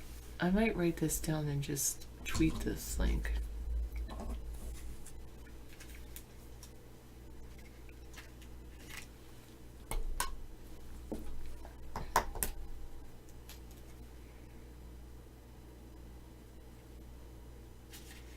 I don't know why David wrote down high tension.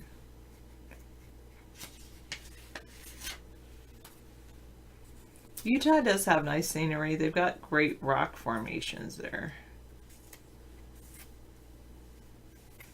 They have the Colorados, the Rockies there. I say the Colorados because it's Colorado Rockies, but yeah, it's Utah Rockies as well. The Rockies go through many states. Okay. Oh, I hate a pen that doesn't write.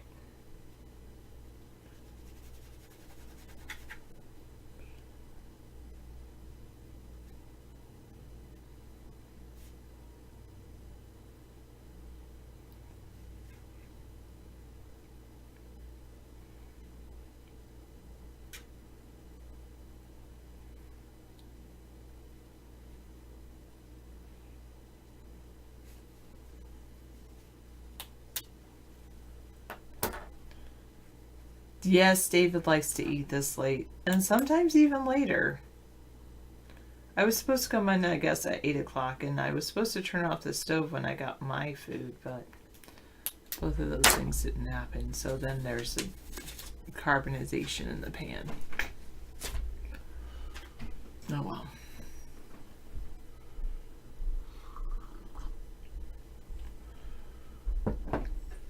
Yeah, I'm running the dishwasher, so I'll get the dishes done. Thank you, David. Yeah. Oh, I love those types of things. This is like very Dali-esque, or is it Dali that does that kind of thing? I think so. I guess I do like some art. I like art that has to do with perception. Now I have to do this one too. Thanks. Whoa. Sorry, David. No, that's okay. I didn't do anything though. So no, it's Wig Wednesday, and I have to get into the show with my wig on. Oh, I'll get that. Yeah. Oh, just stop calling people. Oh yeah, just stop calling. There you go. That was blocked anyway.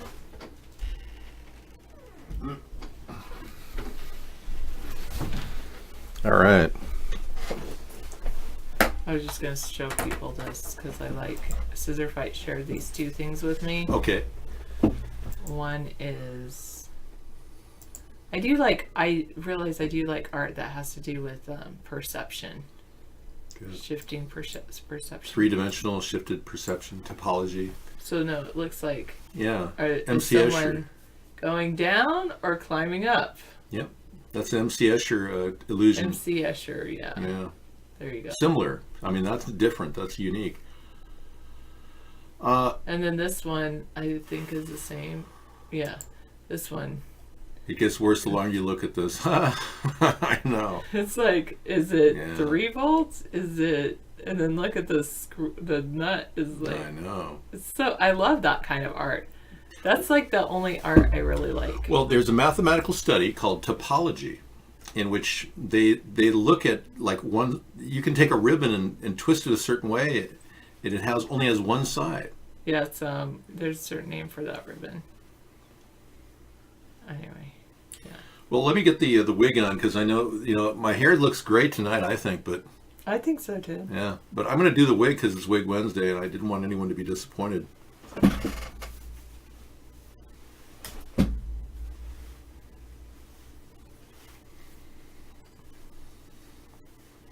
Do you want me to help you? Well, not yet. I'm still working on it. The wig has to be adjusted, I think. It's pretty good. I think I need a comb. Do you have like a comb or something? Here, I was just going to help you with my Thank you. I'll get you the Justin Bieber lick. Yeah, I need that, because a comb would be ideal, but your hand feels so soft and soothing. See, it's all about touch. It is. Well, I don't know even if this is right, but What do you think? they can't see the back. So Well, this looks pretty good. Can you recognize me? Does anybody know who I am? okay, that's very surfery-ish. I thought that I was in the zone, with the zone glasses on. I can't see a thing in chat though. Let's see if I have other glasses. That's because the screen's already gone orange on you. I know.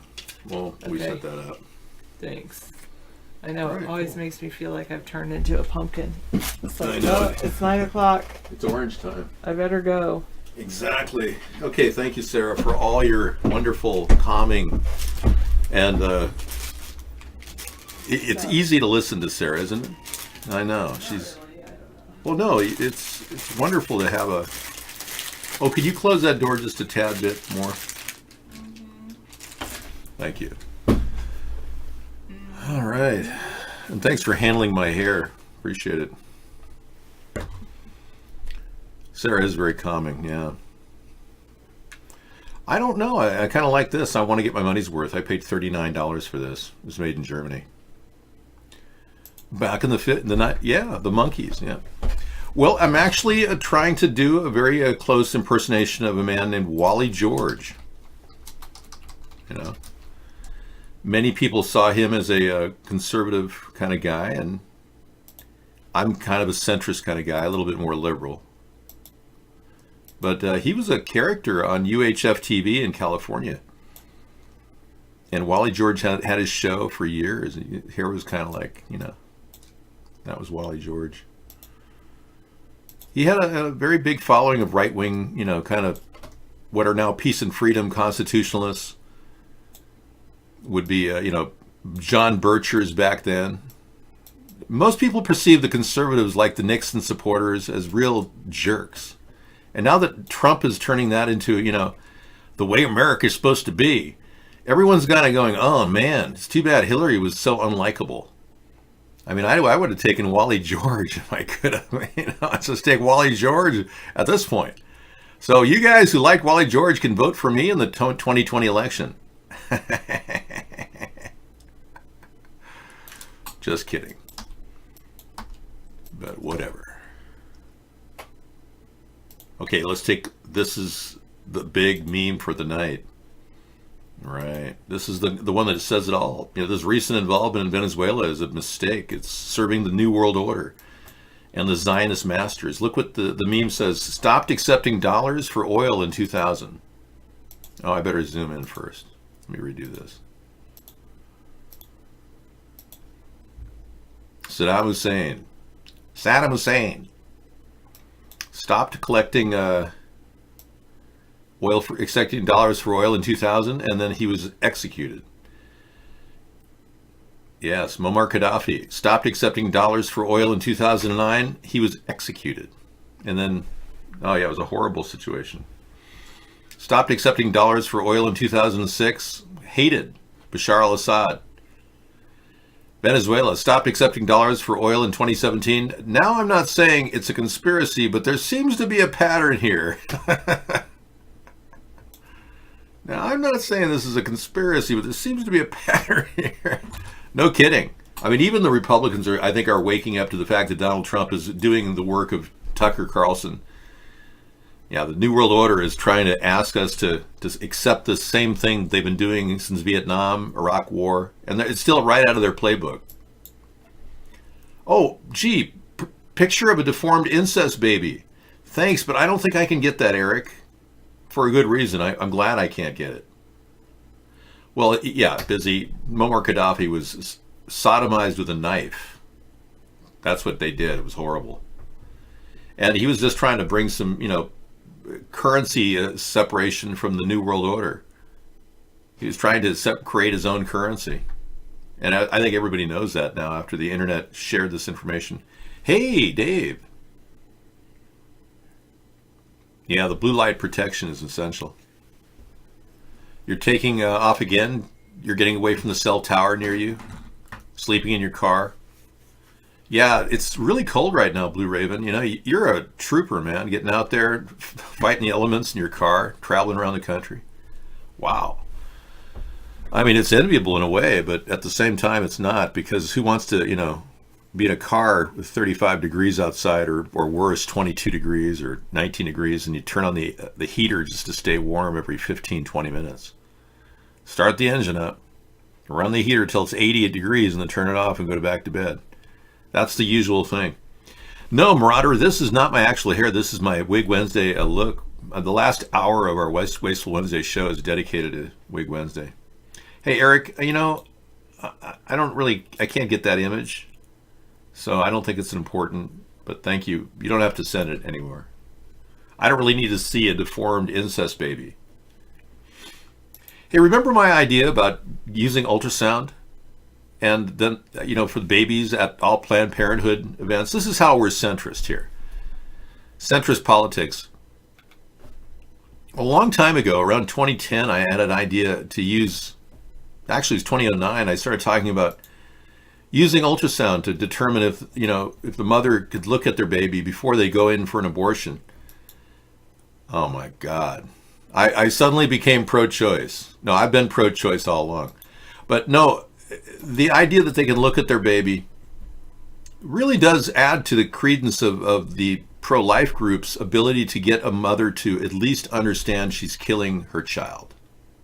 Because we're living in such a desensitized world that the mother never really has that opportunity. So I will actually, in deference to the right, the people who are pro-life, I will urge this plan to go forward. If we are going to put any money toward Planned Parenthood, like condoms, at least we could do is put together a plan to actually get a mother an ultrasound device opportunity prior to her abortion. And for that matter, it might give the abortion doctor, you know, more information about where they're going in to, you know, perform this abortion. Seriously, I don't see any reason why this would be a problem. Ultrasounds are technically way more expensive to get done than they really should be. That's how it's a problem. It could be very costly. But I'm glad I had this conversation with myself. It was very illuminating. Okay, news that proves Trump's lying big time about economy, robot revolution. Already here and accelerating. Okay, good. Hi, everybody. It's March 6, 2019. I'm in the car yesterday. I'm listening to Sean Hannity. Yes, I listen to these radio talk shows because I want to hear what they're saying.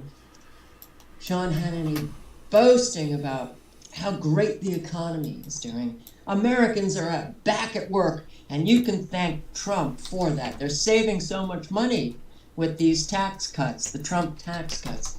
Everything is a lie, and then I really do have to, I'm like, are we living in the same reality? Because the reality I know, an American can have a completely different reality. This is the most bizarre time that we are living. Either we are living different realities, or this is the dawning of the age of Aquarius. Age of Aquarius. Hey, it was all prophesized in music in the 1960s. We are in the age of Aquarius, everybody. And yes, I know. And I am not Mick Jagger, but I know you think I am. Yeah, David, I thought you'd kind of look like Mick. A lot of you are saying that I look like Mick. I don't know. I'm not really too sure if I'm a Rolling Stone. I'm sorry. I was just getting off on the... I have the moves like Jagger, yeah. Except I'm not Jewish. So we'll bring in Never Lose Truth. She's very in tune with what's happening, and I love the way she describes what's happening. You know, she's kind of like the mother that I don't have anymore. I know that sounds kind of weird, and I'm not into, you know, mothers, or it's not like, but I know Misanthropy, you've talked about how she's kind of a lady you want to talk to. Yeah, kind of in a motherly way. She seems kind of that way, you know. I'm sure I'm probably older than her, but Manapat, I told you, I'm running for the office of POTUS. That is correct.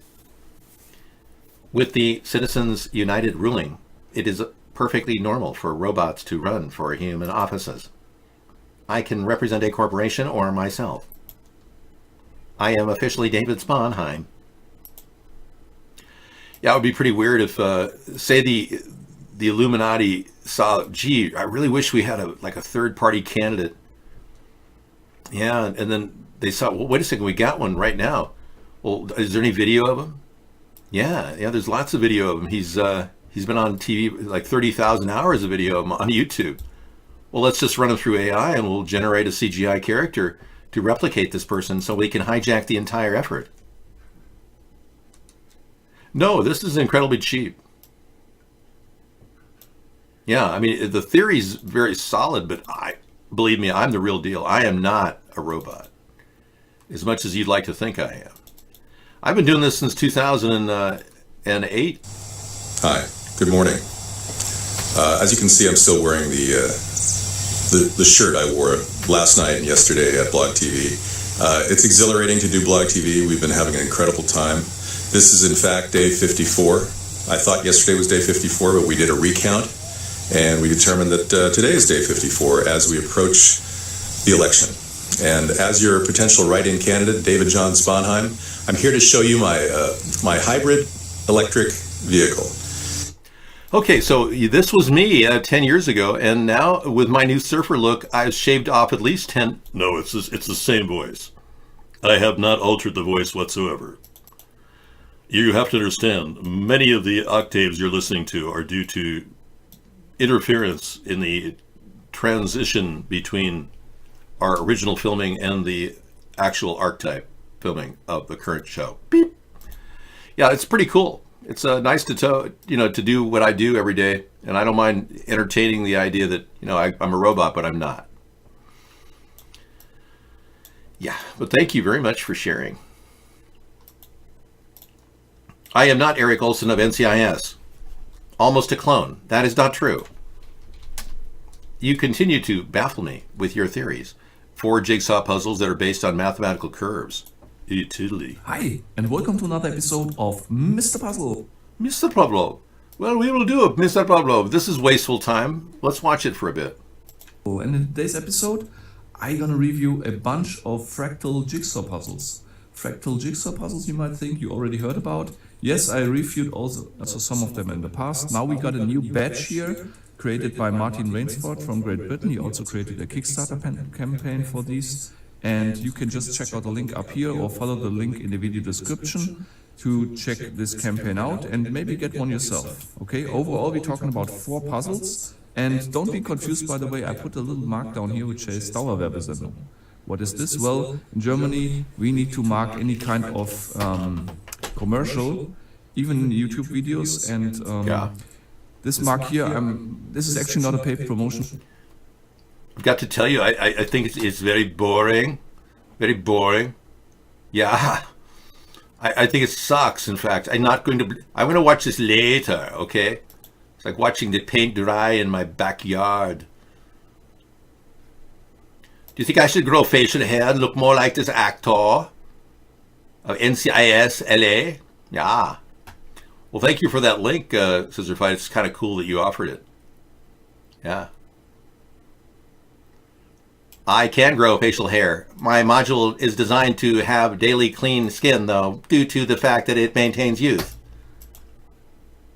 Wearing facial hair puts 10 years on me.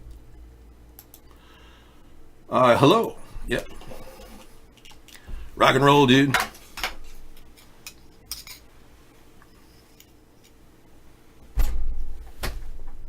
All right. What do we got here? This is Mount Shasta. Hikers here boil the snow and drink it. Yeah, ooh. True, folks. If you're out hiking, be careful. There's so many chemtrails blowing in the air that we've got aluminum in the snow up there. The problem is the aluminum content is 60,000 times over the safe level of 1,000 micrograms per liter. Now ask yourself the question, how does it get deposited on snow at an elevation of 14,000 feet? Exactly. Now, we have photographs we've taken on our trips. I don't have them here unless I do. I had them on my trips. We drove by Shasta last April, and we saw tons of chemtrails. And we took pictures of them, and we ran them in our show. But I should have brought them in here, man. Okay. No, I don't have them right now. Nope. Anyway, I just love to share with you the dangers of these chemtrails. But what can I say? I mean, we're all being hosed daily. You've got a video about the exploring an abandoned mansion. Wow, that looks good.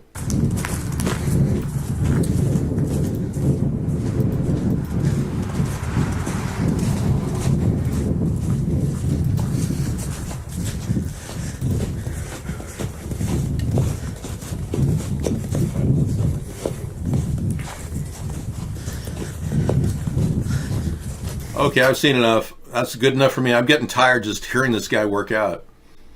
Yeah, you notice how you automatically, your blood pressure goes up and you start to actually feel like you're getting exercise when you hear somebody doing that? It's almost like actually living. You're breathing and you can feel your diaphragm going up and down. That was like a workout, wasn't it? Yeah, Dave, sure. So 4 jigsaw puzzles will be after that in the lineup. Yeah, that looked a little boring on my end, but hey, you know, we're wasting our time, so why don't we waste it efficiently?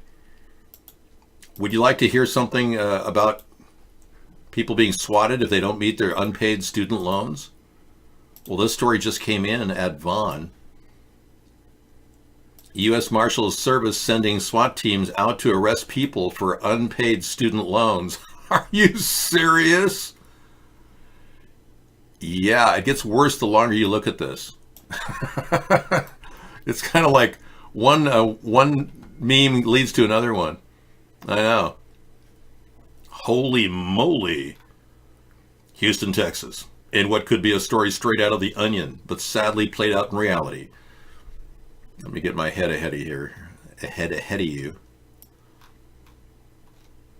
There we go.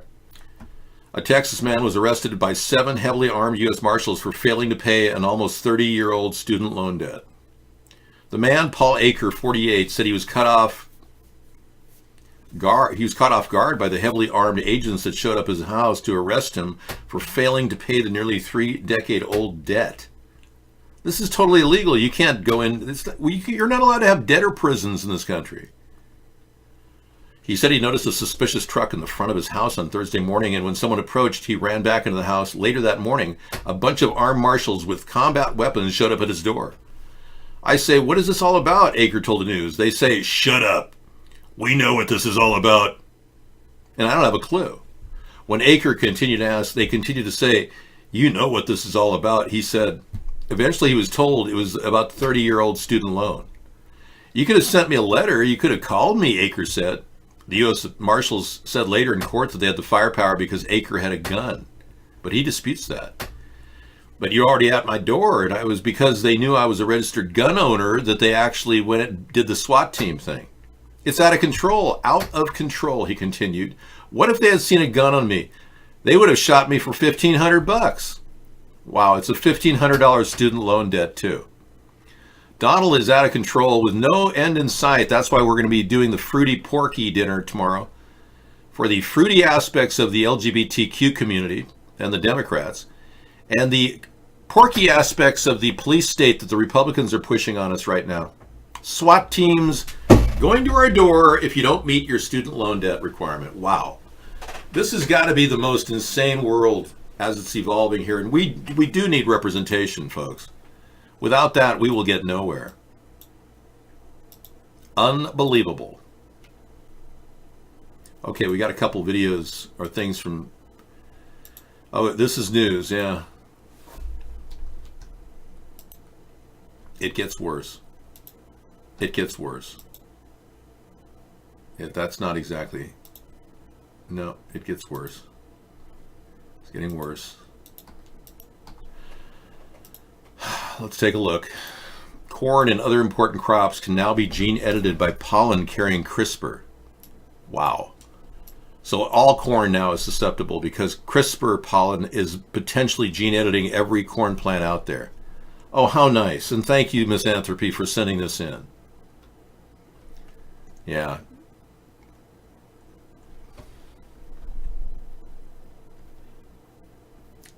They created CRISPR's pollen capability, one genetically modified plant to carry CRISPR components to another plant's cells. Wow. And we're all concerned about corn because of the danger of epicite, which is a potentially sterilizing element in the corn crop itself, could eliminate the human race entirely. And this little bit of coverage here from Parkland shooting. We get a better picture of that. Media's coverage of Parkland shooting, and then media's coverage of Muslim run training camp aimed at brainwashing children into shooting up schools. Yeah, I saw that. You know, that encampment in Arizona they found that was actually, you know, training people to be Muslim extremists. The FBI was called in. That whole story got squashed. Yeah, I remember that now. Thanks for reminding me. I totally forgot about that story. Yeah, that's a serious thing. They'd rather cover up what I was describing earlier by Eric Prince and his Blackwater group. These people are training militant terrorists within our own country through the Gulen schools. That's what I've been hearing. That they've been funding charter school money to the Gulen schools, which is a known terrorist group in Turkey. And here they are in America. Well, that's because Eric Prince makes a lot of money doing anti-terrorism, military ordnance development and training. I mean, he works with lots of teams of people that go out and become mercenaries. So it's a clear connection there. An Arizona cop threatened to arrest a year-old journalist. She wasn't backing down. Oh, really? Okay. It gets worse. I don't get Washington Post ads, sorry. You'll have to find another version of that. They want to charge me $1. Jeff Bezos doesn't have enough money. I feel like I'm being extorted by the Jeff Bezos team, you know. Although he says he's being extorted by National Enquirer, they want me to pay $1 just to see a Washington Post ad. I mean, to me that's extortion. But I'm not. I'm just kidding. He's not extorting me. He's just profiting everywhere he can. NCIS LA has this. Oh. No. It was that guy. There. Oh, yeah. He does look a lot like me. Yeah, I see the definite comparison. The data shows.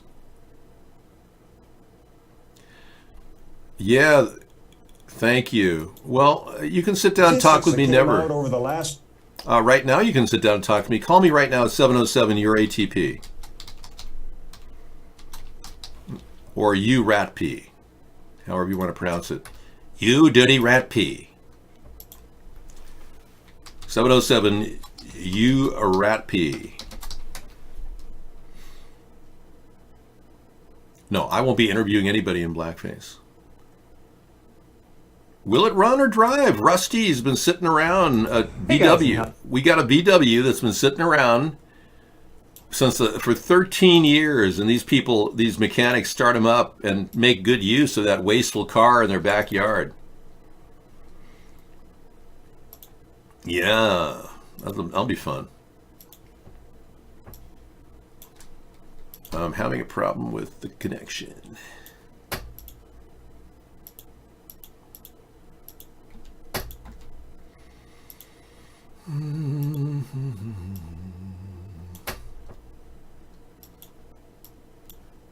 How's it going?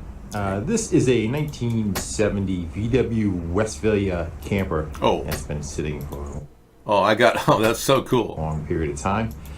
1970, he said? That's almost the year I had. Yeah, that's going to be fun. That's cool. I really like that van. I customized mine, turned it into an absolute amazing hippie van where I lived in the streets of Venice, California in it for 2 years. It was so fun. Just how stupid are Americans? What the data shows. Okay. Yeah. I guess we're finding out every day.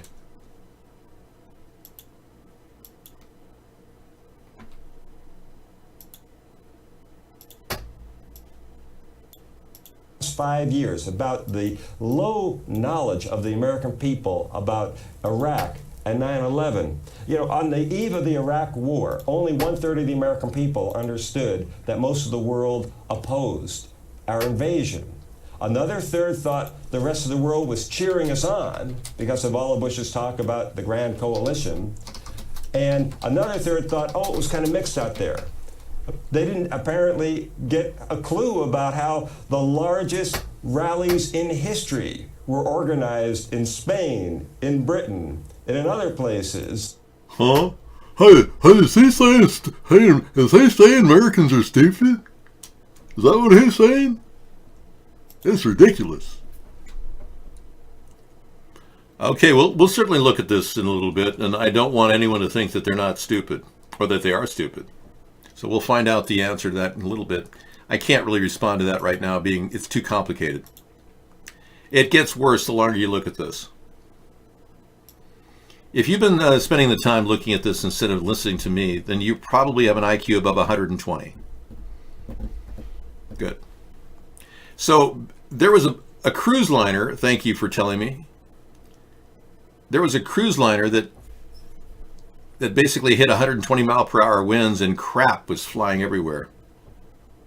So I guess when the crap hits the fan, we start running. Yeah, I don't have video footage of that, but thank you so much. Okay, we got everything in the lineup here, looking good. Everything's good. Okay, now for a song to divert my attention from the tedium of doing the news, which I don't mind. Actually, it's part of my daily show, but it can get a little bit tedious. So we'll have to kick into something different. I'm not sure what. Well, we've got a song by Scissor Fight that's really fantastic.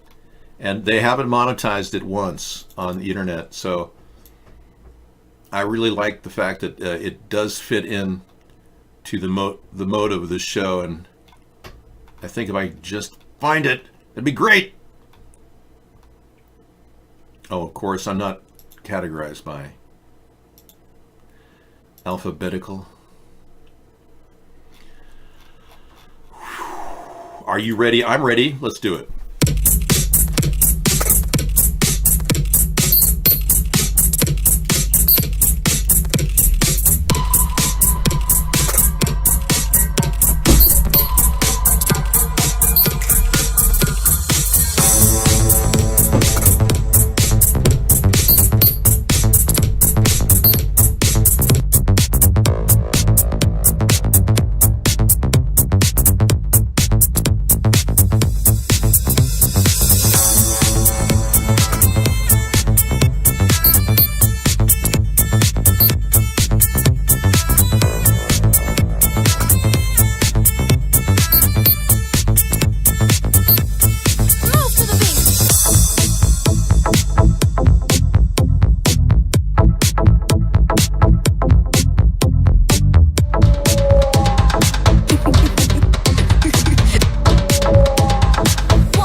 I'm back.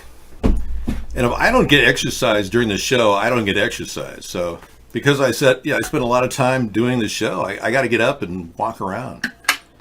It's very unhealthy. I mean, you could become like Luke Perry, you know? So getting up out of that chair, guys, is definitely a key to living longer. I know you like hanging out, watching your 50-inch LED TV, and, you know, I am not AI. That is preposterous. I am like you, human. But no, seriously, I have every need to get up, work out, just like every other person. And if you don't do that consciously, you'll become totally wasted, and your whole body will become a big, huge pile of fat, adipose tissue. And you'll just be this blob, you know? Now, I'm not saying you are now, and I'm not shaming you, okay? There's no, like, big deal here. But yeah, you got to be ready. You got to work out a little bit every day.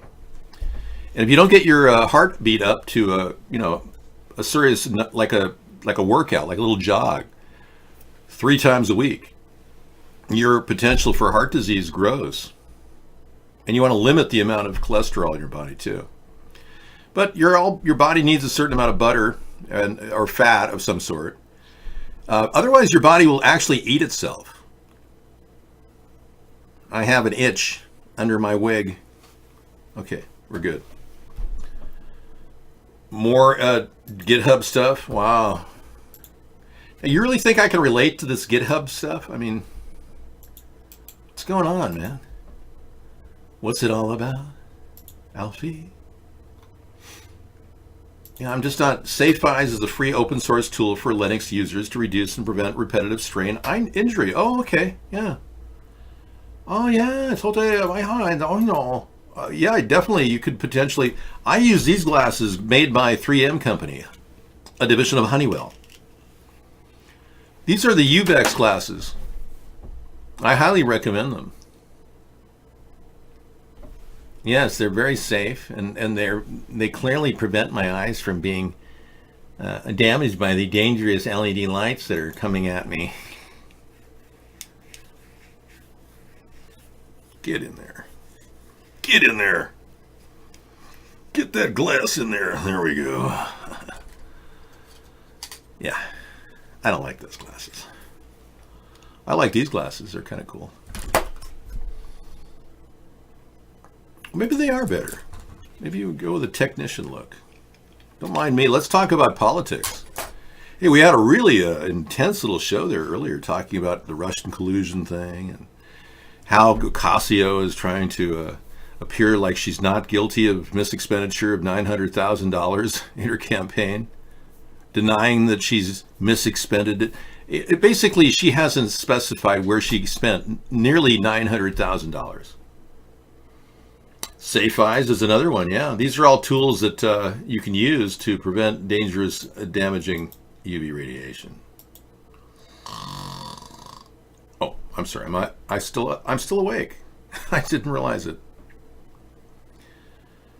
Yes, that's blue light is the key, and the LED effect is definitely something that you don't want to. It can cause macular degeneration over 50 years of use. Now, I didn't really get to this story because it was break time for me, but Trump wages a trade war as U.S. deficits hit record high in 2018. Right. Despite the America First policies, including tariffs aimed at shrinking the trade gap, Donald Trump is pursuing a protectionist trade agenda to shield U.S. manufacturing from what he says is unfair foreign competition. Trump, who's dubbed himself the tariff man, pledged on both the campaign trail and as president to reduce the deficit by shutting out more unfairly traded imports and renegotiating free trade agreements. 12% jump in the goods deficit in December had contributed to the record $891 billion trade shortfall last year. So none of the things that he's doing is preventing this trade deficit. The overall trade deficit surged 12.5% to $621 billion in 2018, the largest since 2008. Dun, dun, dun, dun, dun, dun, dun, dun, dun. And Iman, the woman, Ilhan Omar, she's making some pretty interesting statements, in defense of her position. I am told every day that I am anti-American if I am not pro-Israel. I find it to be problematic, and I am not alone. I just happen to be willing to speak up on it and open myself to attacks. Dave, your show used to be a lot more entertaining when you were getting trolled all night. I thought that was part of the show. Wow. It is kind of part of the show. Good night. Take care, man. Good luck with sleeping on the road. We're thinking about you, Blue Raven. Take care, man. I disagree. I find my show very entertaining, and I'm kicking you out of the show permanently from the show, from my perspective. Yeah. What's wrong with him? Wow. Anyway, that's her position. I see her point. Why should we be forced to be pro-Israel? Okay. I don't know what this is, nor do I care. Oh, this is shocking and very important information for all of you porn addicts. I know none of you are addicts, so I did a survey earlier and found out that none of you are addicts. I know. It's great. Adult-only porn sites will be asking for your information. Your driver's license will be needed when watching porn. Yeah, so you may just want to, wrap up your porn watching, guys. You don't really want it anyway. You don't want to be sent to the porn hell. Microsoft shows off HoloLens. Yeah, we'll show that tonight. We got that in the lineup. And this shocking bit of information, real Donald Trump has announced that he signed an executive order to revoke previous order requiring the DNI to report the number of civilians killed in U.S. military strikes each year. Can you believe this? This is atrocious what's happening. Anybody who's not appalled is not thinking. And you're probably not thinking, so. Huh? What did he say? I don't know why they think Americans are stupid. I don't get that. Well, then you can use a VPN to watch porn anywhere you want, I guess. I don't know. Yes, you want to know more about the Ilhan Omar? Well, we think that she might have been married to her brother. And when she came over, there's a controversy right now that she may have married her brother, which would be considered incest and found illegal in the United States. So she'll be summarily deported back to her home country after being a U.S. representative for Minnesota's 5th congressional district. And this may set a precedent for a lot of illegal aliens who are not properly documented, if it indeed is true. So I mean, it's kind of nice to have a woman come in from the Muslim community and speak out and piss off all these Republicans, like Elliot Abrams. That was pretty funny, actually. She really laid into Elliot Abrams. I thought she did a pretty good job doing that. I mean, on a just open-minded perspective. I mean, let's be real here. We sent Elliot Abrams to go over and to negotiate a Venezuela deal when he's been charged with 2 felony counts of dealing with Iran-Contra activities, and he was pardoned. I mean, this is ridiculous. A measles virus has put cancer in remission? Wow. I didn't realize. So measles has beneficial benefits here? I mean, this is kind of hard to believe. Doctors gave Erholtz a big dose of measles virus and it killed the cancer. Whoa, this is fascinating. So first, AC, what was your first thought when they told you that you were going to get the measles to try to cure or make some sort of interruption in your cancer? Well, I was just overjoyed. I had been tracking the news of it for a couple of years. I knew my doctor and his colleagues were working on such a study, and so when it was my turn, I was more than excited. And yeah, Yeah, and we described it as a real mega dose of the measles. So this treatment actually made you very sick at first, right? Did you think, oh, this isn't going to work, or this is just what I have to get through in order to, get to the other side, so to speak?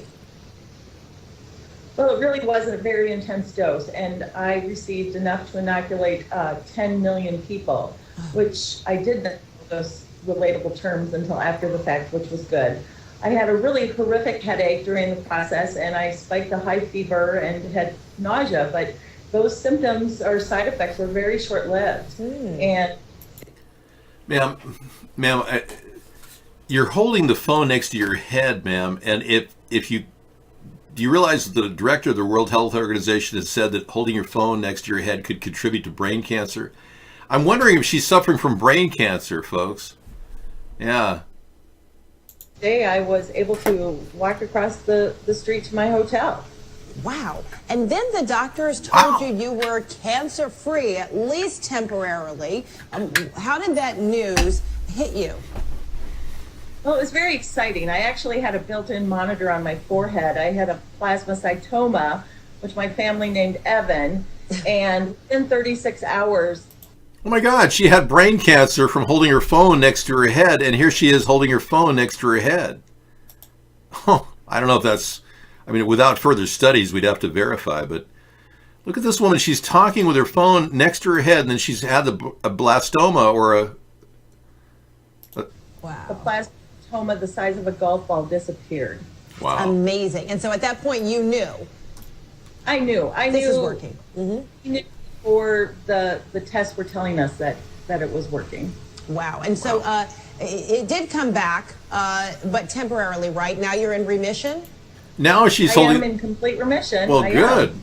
Wow. And how? But not one newscaster will tell this woman that she's potentially endangering herself by holding a cell phone or a cordless phone next to her head. My wig is not designed to be protecting me from cell phone radiation. This is not one of my Mylar wigs.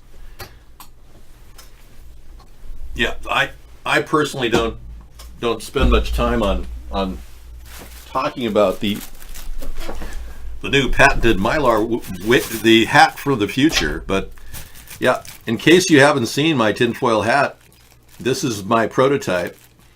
I developed it in less than 15 minutes with plastic and Scotch tape and Mylar.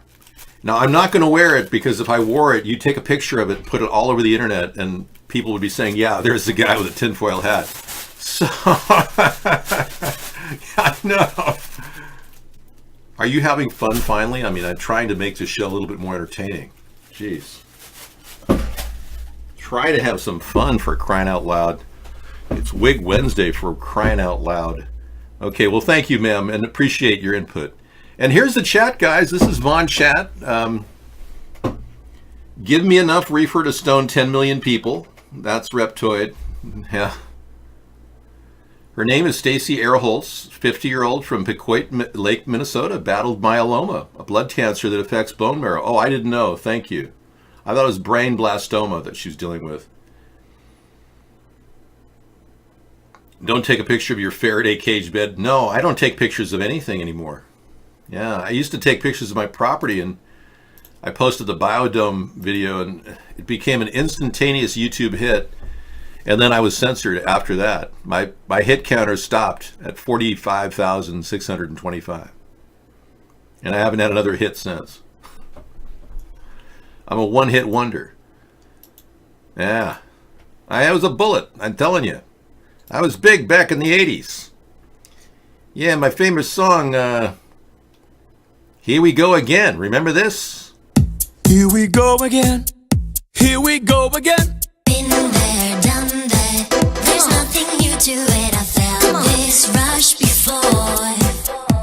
And as we have reached it, the peak of everything will fall in like rocks when you decided to. Been there, done that. There's nothing new to it. I felt this rush before. And as we have reached it, the peak of everything will fall in like rocks when you decided to. Been there, done that. There's nothing new to it. I felt this rush before. Woo, yeah. Are yeah.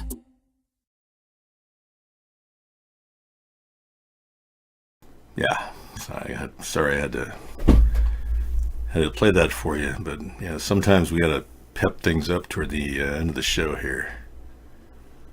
Yeah, David, Pope Francisco has offered to celebrate your wedding of marriage at the square of San Pedro, officiated by the Pope Francis, in your white dress and Salvatore Ferragamo suit with buttons of 14 gold. Please don't tell the pontiff that he cannot buy me with his gold. I stand at the right hand of God, and I will not be bought, sir. You cannot buy me. I am the unbuyable David Sponheim. I'm not Andy Warhol, dude. He had an IQ of 78. My IQ is double that, or more. Yeah, and I'm not Kissinger's bitch either. Mr. Donald Trump, it's really a new world order, and we own you. Oh, Henry, I heard about your fixation with the new world order. But let me tell you, Henry, I have a lot of resources. I can always call on my Russian oligarch friends for money. But Mr. Trump, we control the Russian oligarchy. We are the Zionists, Mr. Trump. Oh, I heard about those people at Shabbat Leibovich. You know, Jared and Ivanka go there. I met a lot of people with a lot of money. Love the deals. Lots of money. Lots of money. I did. I looked up Warhol's IQ. His IQ is only 78. Yeah, we had a little clip here last week about IQs, you know. Yeah, we're coming to the end of the show here, guys. So I don't want to, belabor the point, but yeah, I'm going to give you a little heads up on celebrity IQs here if you want to check it out.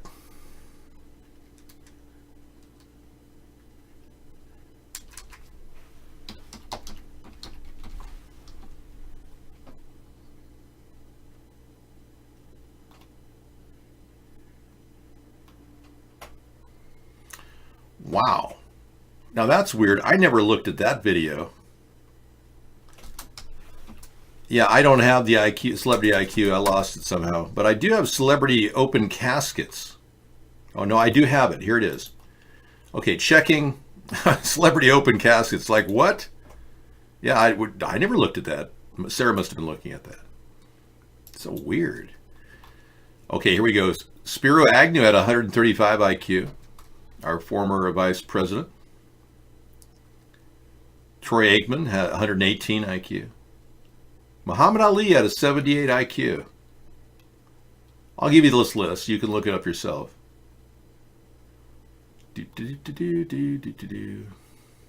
Right. Let me look up Andy Warhol. Jodie Foster. She has an IQ of 132. Hey, Jodie. Andy Warhol is 86 IQ. I was mistaken. Only 86. He was a veritable idiot. Andy Warhol was just rich and he was an idiot. Okay, here you go, everybody. Check it out. I know some of you may have an 86 IQ too. Look, my link is funny, Dave. Okay. Me look you long time. Hold, please. Hey, here you go. Looking to recharge? Stop by and plug in at our phone charging station, NSA booth number 1753. Yeah, I saw this at a convention. I mean, I wasn't at the convention, but I saw this was at the recent convention down in Vegas. Yeah, there's also a hacker convention this is at. Pretty funny. It just shows you that the Illuminati and the NSA have a sense of humor. That's right, Andy Warhol is dumber than a little wine. Yes. Popeye's got roaches. Uh-oh. Reporting live from Popeye's Chicken on 7 Mile and Gratiot. We want to get your intake of your experience. What happened to you, sir? Well, come here about 2 days ago, before all this shit done kicked off. I ordered me a 2-piece fucking spicy. Took them 45 fucking minutes to make that. You know what I'm saying? 2-piece spicy with a red bean. You know, so I get in the goddamn car. You know, I threw that dry ass washcloth ass biscuit out the window. That motherfucker rolling like a tire. So on top of that, I crack open my goddamn red beans. 2 big ass cocky ass motherfucking cockroaches come sit up there looking at me. One of them took the fuck off like he done stole something. You know what I'm saying? The other one sat there all big as hell, like I'm intruding on his shit. You know? You know what I'm saying? Like I'm wrong for opening up the goddamn red beans. You know, he sit up there looking at me like this here. You know, and I closed that motherfucker right back. You know what I'm saying? And the other one cut loose running like a motherfucker in my goddamn car, and I still ain't caught that motherfucker yet. I gotta get the goddamn car detailed. I jumped right out that motherfucker. As soon as that other one took off running, I jumped out the goddamn car still rolling and every fucking thing. You know what I'm saying? But did you get a refund, sir? Hell yeah, I got a refund. I ain't getting no more chicken about that motherfucker. That's for damn sure. What would you recommend for anyone else? Stay the fuck away from this motherfucker. You know what I'm saying? Next time you gonna get a fat pregnant motherfucker in your... And Marilyn Monroe had an IQ of 168. Isn't that phenomenal? No wonder the Kennedys had her killed. Oh, did I say that? I'm sorry. Hey, man, I appreciate the conversation, man. And I definitely think that people have to say what's on their minds. And I agree with, I don't care if you have to speak your mind in whatever dialect you use. Whether you're using the subcultural dialect of the inner city black person, or you're using the subcultural dialect of people from Maryland who like to shop at Ross for less. Whatever. I don't care. We're here for freedom of speech. That's what this show is about. That's why I do this. Can you play Amazing Grace? I can. Thank you, Anita. I thought you went to bed earlier. You said you were sleepy. Did you wake up? You weren't able to wake up or sleep. David Hasselhoff, IQ 73. Hey, you guys didn't check out your links. There's IQs of famous people over there. Thanks, Scissor Fight, for that Popeye's Got Roaches. That was hilarious. Well, my favorite part of the show I didn't do tonight, which kind of sucks, but I'm okay with it. I was going to look for amazing deals on Craigslist.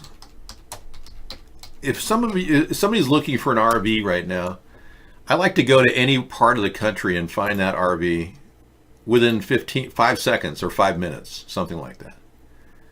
Let's just take a look and see where we can, go to find a cheap RV. I'm going to go to Phoenix, Arizona. Okay, go to Phoenix, Arizona. Let me see how fast I can find a $1,000 RV for you. This has to have an engine. Last time we found an engine for Blue Raven, and he never bought the RV. Now we're in Phoenix.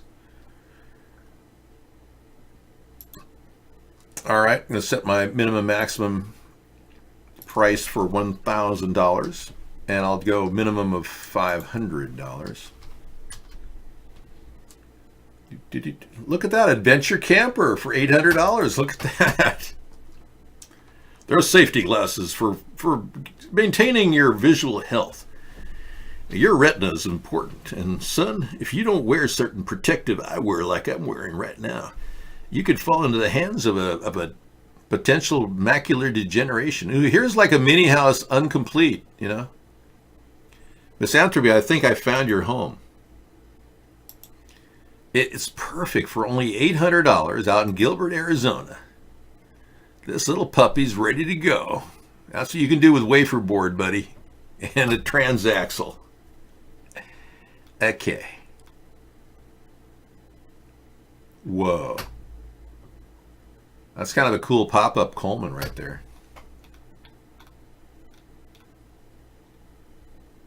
Here we go. 1971 vintage Winnebago. Whoa. It was only 100 square feet. Yeah, so look at this puppy. Let's see if it runs. Got it running, but the carb is shot. So you're going to need some carburetor work, but this is a classic. This little Winnebago classic with 360 Chrysler engine, original interior. Wow. But they don't show you the interior. But $1,000 running, but the carburetor sucks. Nah, trailers. Okay. Ooh, $500 for this older Monaco executive motorhome. Oh, this is fun. Santan Valley. Look at that. That's like right out of Mr. White in his crack house. You could definitely make a meth lab out of that. Not that that's illegal, of course. No titles. Inside is trashed. Dodge 440 engine. No radiator, carburetor. 500 firm. Yeah, you're lucky somebody's going to tow it off your lot, buddy. Okay, I think we're almost there. Little golf cart for only $500. Right here, that's kind of cool. 36 volt, buzz around town in a golf cart. RV covers. Okay, I think we're pretty much there. Wow. Parts, yeah, all these vehicles are broken. Yeah, you'd be hard pressed to find anything that was had an engine in it. Okay, we're pretty much tapped out here, guys. Whoa. Look at that 93 Chevy 350 Class B camper van. Now that's classic. Look at that.